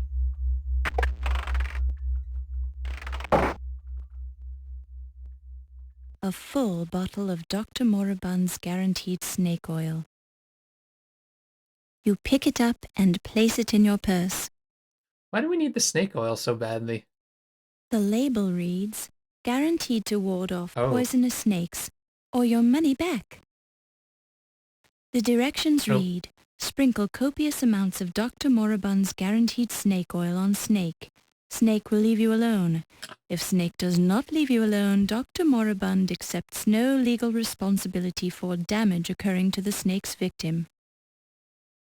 Can we save someone by using Death that? is a natural part of life, so when your time comes, it's best to accept it and go out gracefully. The trunk has a name tag identifying it as part of Carrington's personal luggage. Beside it is another sticker emblazoned with the logo Andrea Doria. Huh. This trunk is locked. That's probably where the dead guy is from the beginning. There's an array of lab equipment scattered around the top of the table. None of the equipment appears useful to you in your present investigation. Even under the magnifying glass, there is no evidence of anything unusual on or around the desk. There's an odd assortment of tools hung on the wall. Some of the more hideous-looking implements are probably used for the practice of taxidermy. None of them appear particularly useful to you. It's Olympia's ferret, Daisy. Uh-oh. It's gonna bite me.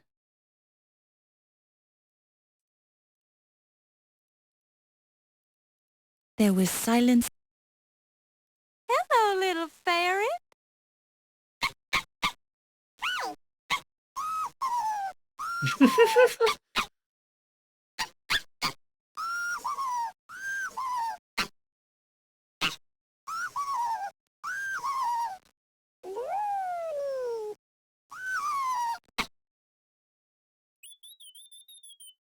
Daisy will furiously flash across the floor on fleet ferret feet if you try to catch her.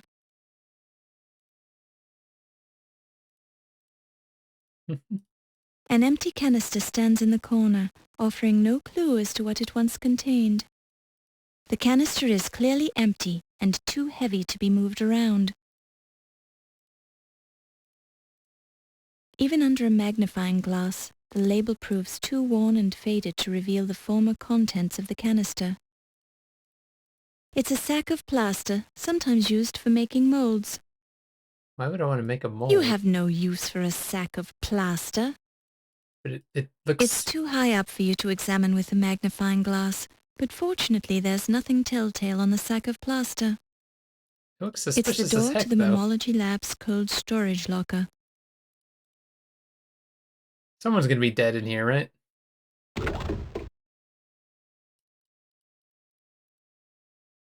A slab of meat which smells ripe, veins of rancid fat forming abscesses that ooze copious amounts of pus run through the decomposed cut of beef. Yum, just like Mom used to make. You pick it up and place it in your purse. What do we need rancid meat for? Don't touch it. The poster outlines basic dissection and preservation techniques. You scan it quickly, just in case you decide to make a change in your career. No hidden messages or clues are revealed by your thorough examination of the dissection poster. There's an old cabinet on the wall, decorated only by a few cobwebs and a layer of dust. The cabinet is empty. All the equipment is out on the work desk. Shelves line the walls of the lab. Best to leave them alone. You wouldn't want one of them tumbling down upon you and crushing the life out of you. That's a weird thing to say. Under close scrutiny, you find that the shelves are simply shelves. The crate is stenciled wild dingoes. You hate to think of how many wild dingoes are stacked up in that crate. Lugging the contents of this crate around with you would only hinder your investigation. Seems to be nothing more than a solidly built crate. The word gorilla has been stenciled across the label of this large crate. Somebody's crossed out gorilla and scrawled Sasquatch underneath. Curator humor. So I guess these are all dead creatures that she put in those vats? The word wildebeest is stenciled on the crate's label. Jeez. You're not quite curious enough to open up the crate and see what a wildebeest looks like. The word hippo has been stenciled on this crate's label, but somehow you find it difficult to believe that there's a whole hippo in this box. It's nailed shut. Besides, you have no desire to confront the contents. Stacks of dusty boxes litter the floor. These boxes contain nothing of interest. A careful inspection of the boxes. This is the mammology. Have you ever wondered what it would be like to be a mammology lab? Well, now you know how it feels. Oh, jeez. The tools are meant for esoteric activities such as gutting thickly furred mammals. Therefore, you have no use for them. What is with that bag is so suspicious, man.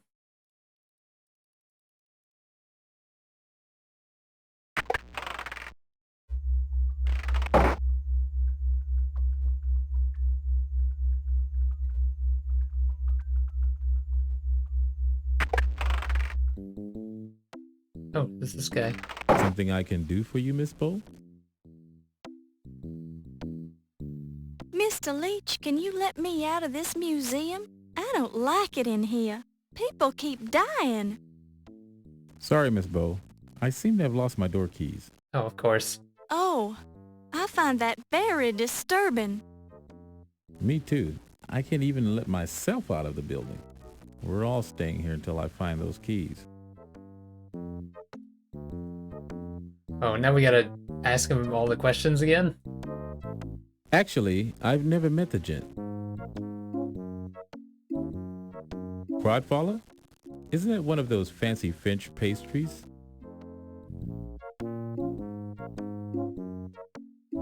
If that fellow were any more full of himself, he'd rise up and float away like a hot air balloon. The way he carries on, you'd think he discovered Atlantis.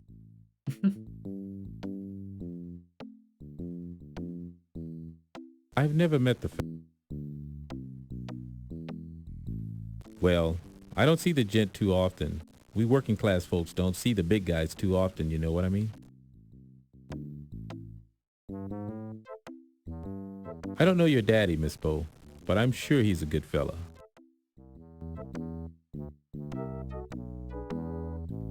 Oh, I guess he's an okay fella. For a cop. I do wish he'd stop leaving those grape stems all over the place, though. Grape stems? Now there's a Weasley little fella.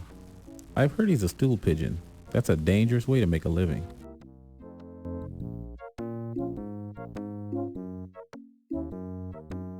He's a quiet little fella.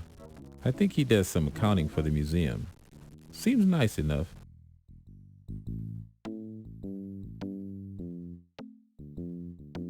That fella gives me the willies. He's always hanging around, looking over my shoulder with those suspicious eyeballs of his. Also, to tell you the ugly truth, I just haven't trusted the Germans since the war. That Kaiser guy was a real high hat. You fought in the Great War, Mr. Leach? Yes, I did, Miss Bo. I came back with a plate in my head and a chest full of medals, and then I couldn't get a job to save my soul. I'm sorry to hear that. Oh, don't let it bother you, Miss Bo. I'm just jawing. I'm doing fine now.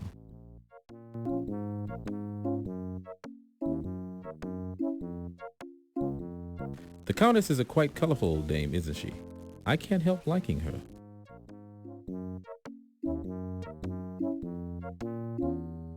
Whoops. Oh, he seems like a nice enough fella. I don't know him too well.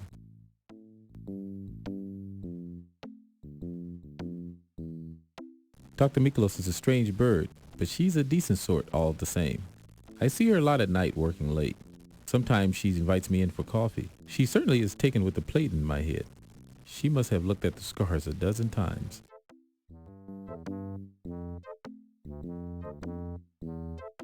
Well, he's an intense sort of a gent. He's all bent out of shape about this dagger business, and he hangs around Dr. Carter a lot. He looks ready to blow a blood vessel to me. I wonder what happens if I show them the dagger. Miss Delacroix is a wonderful lady, Miss Bo. A delight to work for.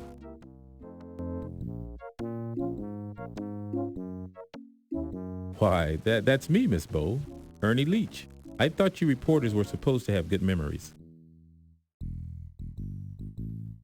Guess I don't really need to ask too much about the place is. At first, I wasn't sure I'd like it here in this big, spooky old place. but it was so peaceful at night, and there's so many interesting things everywhere. I really enjoy it now.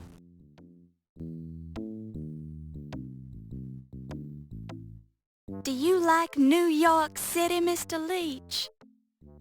New York's my home, Miss Bo. I was born and raised here, and it's in my blood. Sometimes I think I'd like to go somewhere else, where life is a little slower. But to tell you the truth, I don't think I could ever really leave.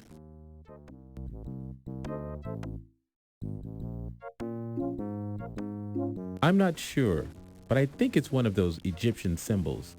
They've got 1,000,000 of them.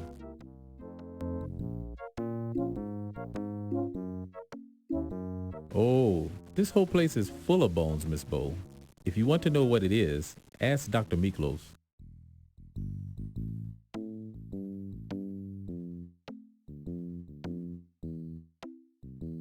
That's one fancy pig sticker. I hope they find it soon. I guess they probably think it's a fake one that I have. You found a slab of meat lying around in here? It probably belongs to Dr. Miklos. Sometimes she keeps live critters around to study. She had a whole pack of pine weasels one time.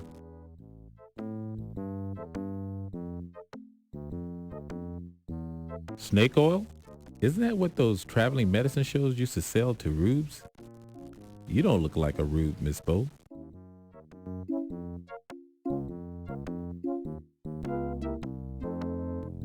Yeah, I've noticed old Pippin carrying a notepad around. He probably wrote down some nasty comments for future reference. I don't have much use for carbon paper. You might ask that Ramses fella. He's a bean counter. He probably uses it.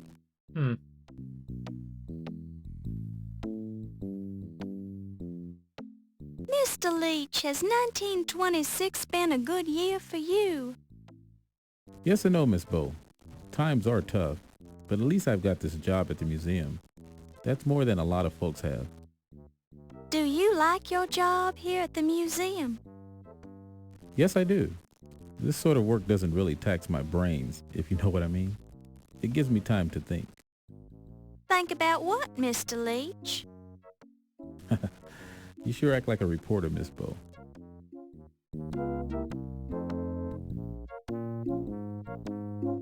Mr. Leach, do you have any idea who might have taken the Dagger of Amon Ra?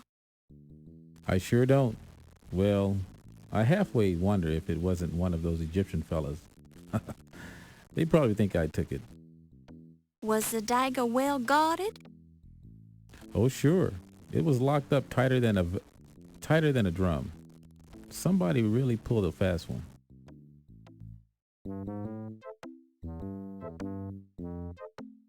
Do you know much about Egyptology, Mr. Leach?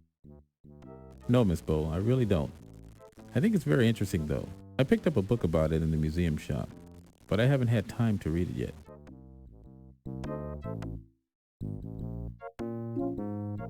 Hey, that's some of that Egyptian writing. I've seen it in the Ancient Egypt exhibit. Dr. Carter sure is proud of that display. I'm sorry, Miss Bo, but I'm kind of busy right now. Is there something I can help you with? If not, I've got work to do. Miss Bo, I've got a lot of...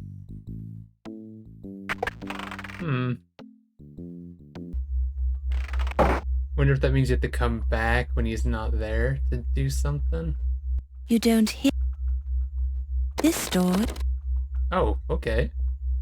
The drain in the floor smells of alcohol. The grate is securely attached to the drain, but a bit of rust comes off on your hand.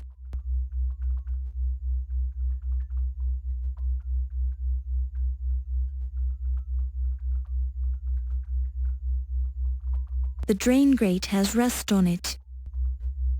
A dusty specimen examination table with a drain at one end. The specimen table is thick with dust. The dusty drain smells like alcohol. The specimen table and the drain feel dusty.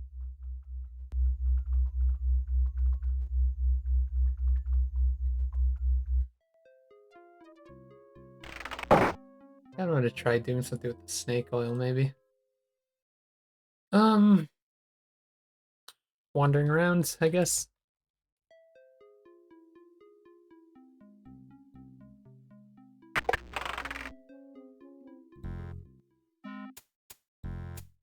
The wire is cut now. Oh, never mind. Wait. I thought it was when I walked in. While this is an Might be a way I could take it. Oh.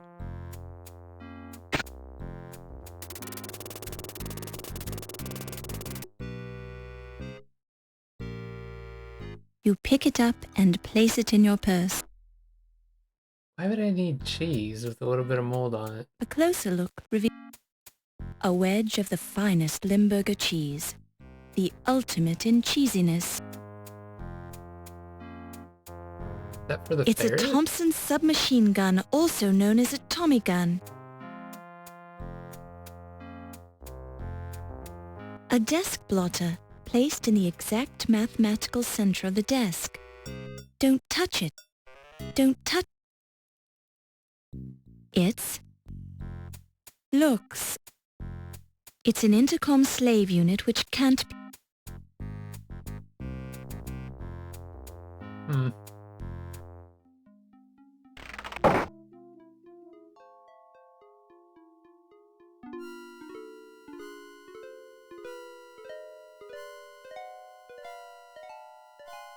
I feel like we're making progress, but at the same time, I don't know. It's hard to tell.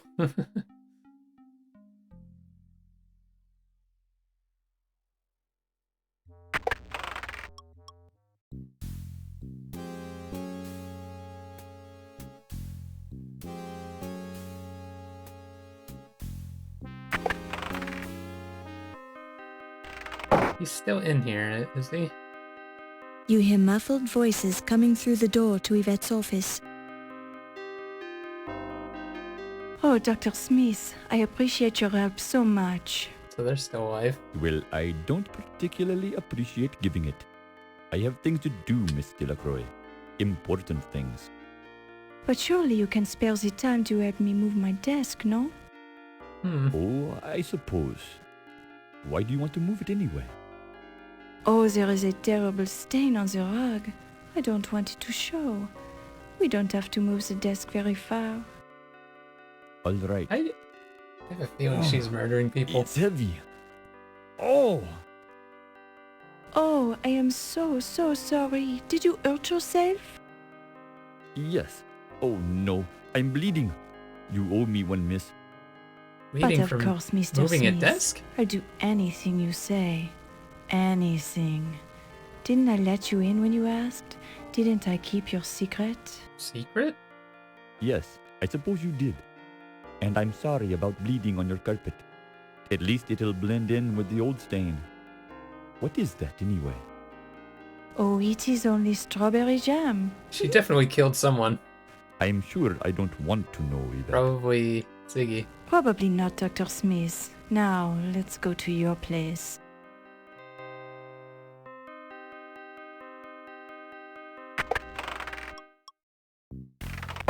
Don't touch it. The surface of the desk. Everything on the desk is neatly... A table that formerly belonged to King Louis VIII of France. An Art Deco rug. Yvette covered the rug with the desk because she hates the Art Deco style.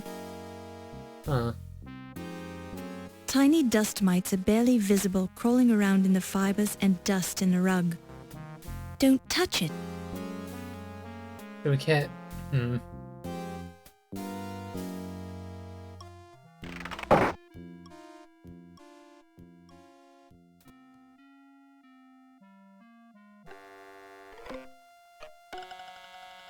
Hey, Fitbird, how's it going? Yeah, I'm enjoying this. I feel like I'm not... I don't know if I'm making progress or not. Mostly because I don't think I didn't find everything in the first game, so I'm probably not going to find everything in this one. I'd rather you didn't. I'd rather you just, not say it because it's my first time playing. While this is an interesting approach,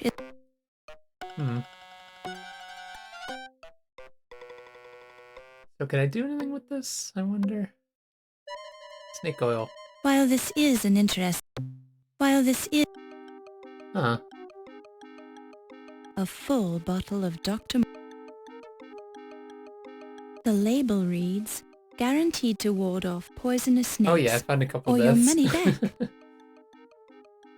The directions read, sprinkle copious amounts of Dr. Yeah, so Moribund's let's put this death. on the snake.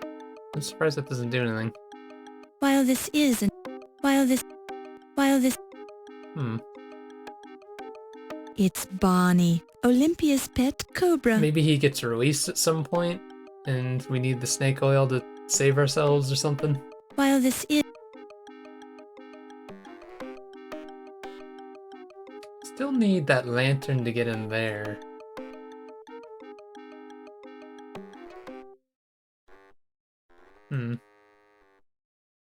I still don't know what time it is right now. We're supposed to eavesdrop on someone at 2 o'clock.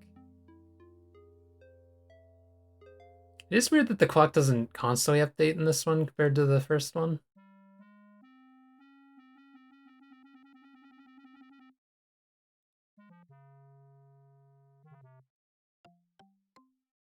Oh, where did you just come from? She just kind of appeared there. Do we have anything new to ask her? I guess we can ask her about the dagger. Oh, I'm simply devastated that it was stolen before I got a chance to see it. It's supposed to be simply divine. I mean, it's not like I have it in my purse or anything. I guess there's nothing else that's new. Snake oil, maybe? And the cheese? Eek! What a perfectly beastly substance!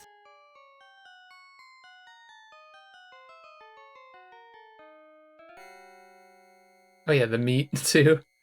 Good heavens, Miss Bow, what a dreadful subject. Cheese? I only eat brie, my dear. It's good for the constitution. Did we ask? Yeah, we asked about Ziggy after he died. Yeah, I guess we got nothing else to ask her. It's weird that we bumped into her the most, just wandering around. Poor Ziggy. No one's gonna clean up his body.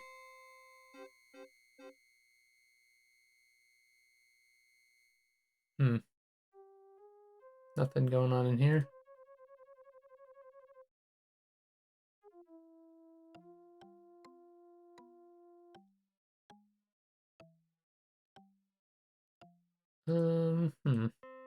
Oh yeah, wait, I wanted to check there, but nothing new in here in the head museum. Just Ziggy's head there.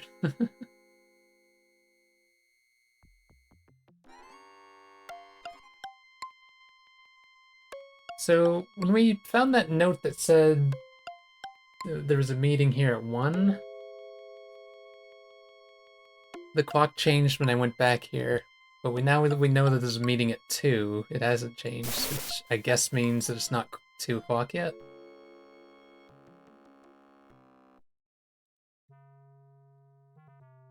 The door is locked. It's an unmarked wood door with faded flecks of white paint on it. Oh, I don't think I remember noticing white paint. Can we shimmy it open? While this is an interesting approach... Nope. I would just bash it down with the bone. While this is... Or, wait a minute. It's the traditional sort of hinged transom that can be opened and closed for ventilation. It seems to have a lot of dust on it, as if it hasn't been used in a long time. I wonder if you can use that. The transom is too high for you to reach while standing on the floor. On the floor, you say? Don't touch it. Chelsea's armor, sir. Right, we already looked at that. Don't touch it. Don't touch. Don't touch. Don't touch. We bash the... While this is an interesting approach, there's a thick coating of dust on the transom. Interesting. You hear nothing of interest.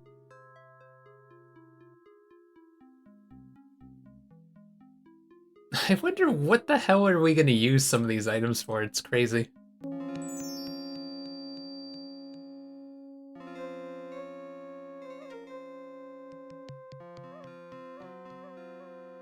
Probably go back down to the basement and see if anything's changed.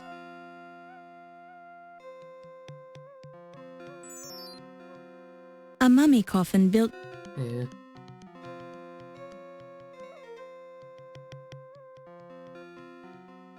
Nobody's cleaned up that blood either.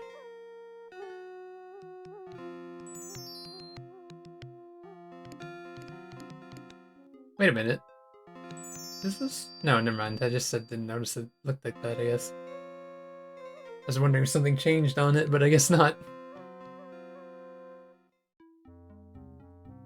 Hmm.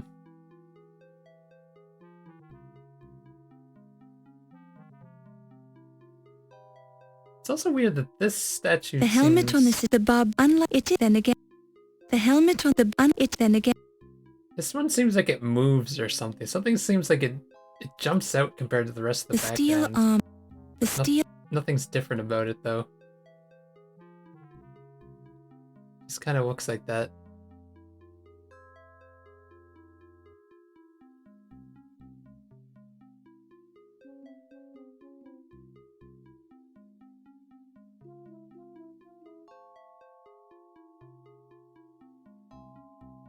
Hmm.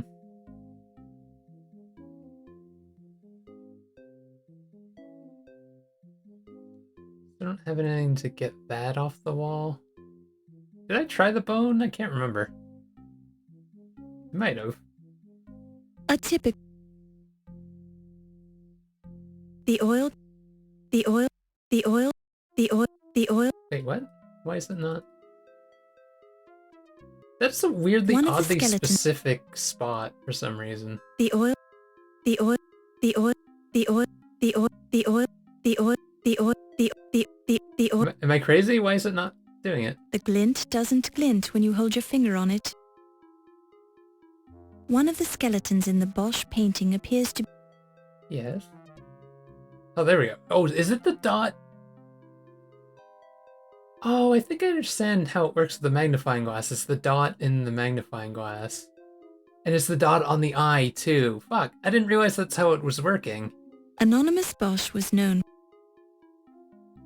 Okay, that makes more sense. Wait, While this is... there's no dot on this one, though. On the actual items. Dagger? While this... While... That seems like an easy way to pry it off. Just use the dagger, right? While... How about snake oil? While this...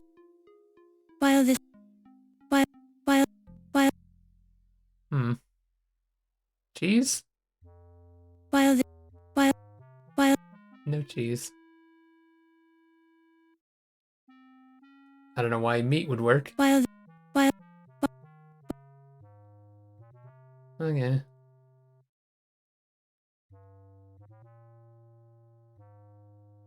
Hmm.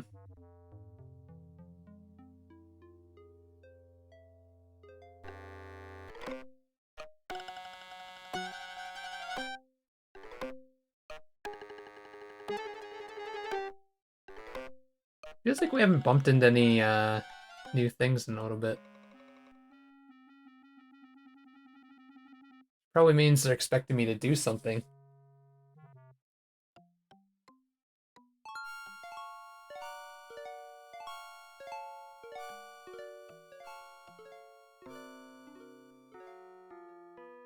So last time we were down here, this guy shoot us out, and then he locked the door. Which makes him suspicious a little bit.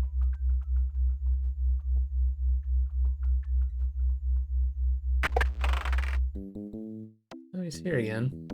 Something I can do for you, Miss Bo? I'm sorry, Miss Bo, but I'm kind of busy right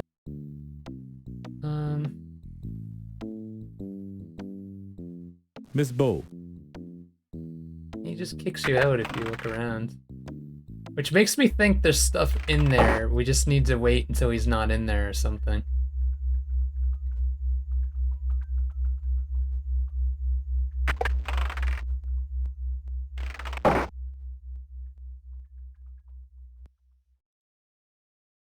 ferret's not around. We saw the ferret for a little bit, and then he kind of fucked off and hasn't come back. I wonder if you can, like, feed him the cheese or something? You get no response. Silence alone is great. Hmm. It's a sack of plaster, sometimes used for making molds. The trunk has a name tag Can we open it? While this The knife? No. You find plenty of scratches, dents, and gouges, but nothing unusual for a steamer trunk. This trunk is locked. Yeah, I think we've done everything we can in this room.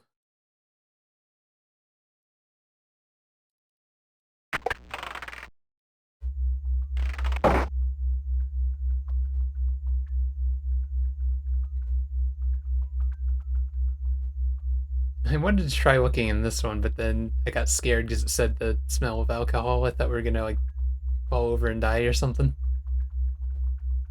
It is King Graham, I think.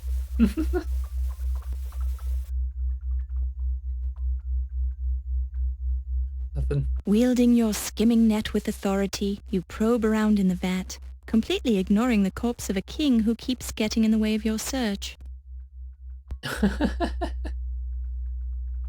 Boy, the alcohol fumes sure are strong in here. Yeah, I think that's to stop you from getting the dagger by just guessing.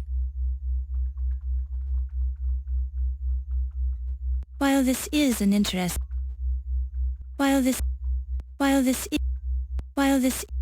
just wondering because moldy cheese was a thing in King's Quest V, and you had to put it in part of a spell thing. I'm just wondering because this cheese has mold on it. It would be funny if there's a reference with that. While this...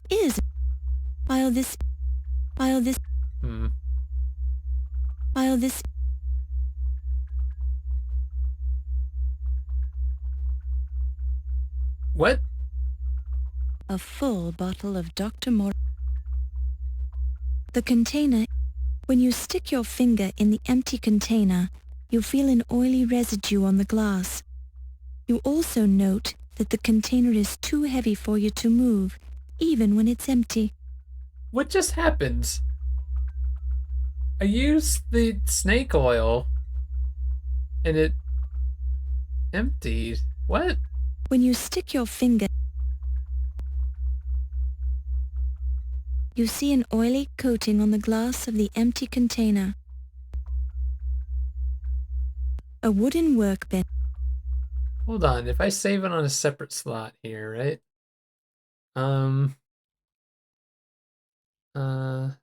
I'll just say snake oil. So now if I restore when I found the dagger. Ah, shit, I don't have the snake oil yet.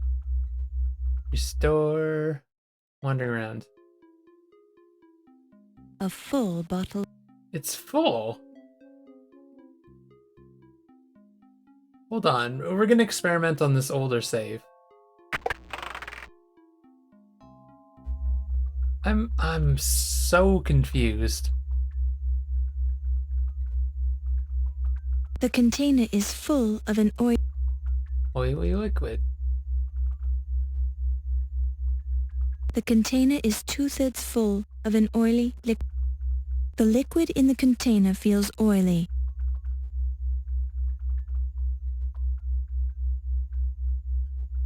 The container... Why? While this is an interesting... When you stick your finger in the... I'm confused, and I don't know if I should be doing that or not. While this is... Does it refill itself?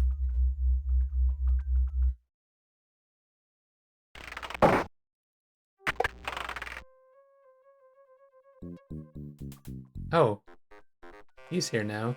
Fräulein Boll, this laboratory is dangerous and verboten to the public. You will leave now.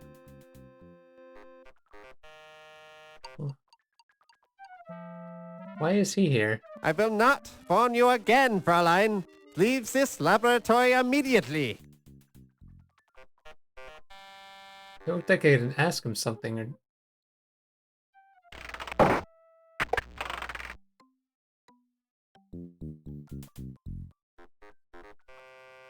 Fräulein Boll, this... Good evening, Mr. Heimlich. Good evening, Fräulein Boll. When are you leaving? I expect to be staying a while, actually. Do not linger in the halls. And do not touch the exhibits! If I find you touching anything, I will pop your heart out through your throat! Jeez.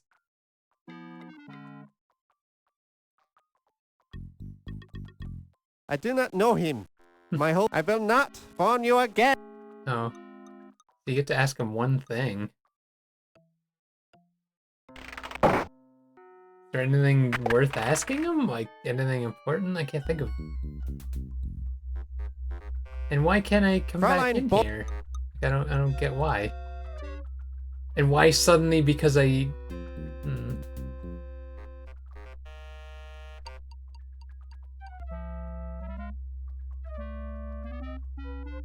Mr. Heimlich, how do you suppose the thieves got past you? Wasn't the dagger supposed to be heavily guarded? Of course it was guarded! I have no idea how they got the dagger. They must have drugged me. They must have hypnotized me. They must have been ghosts. Mr. Heimlich, are you all right? That must be it. They were ghosts. I couldn't have possibly missed them. I couldn't have. Mr. Heimlich? Oh, Mutter, I'm sorry I let you down. I'm sorry they got your paintings. Please try to paint again, wherever you are. Please. I'm sorry if I upset you. Are the fumes getting to him? Mother, she was so heartbroken when her paintings were stolen from the museum in Germany. It was her first exhibition. She was so happy until... Perhaps we should change the subject. Subject? What subject? What are you talking about, you silly girl? Oh, never mind.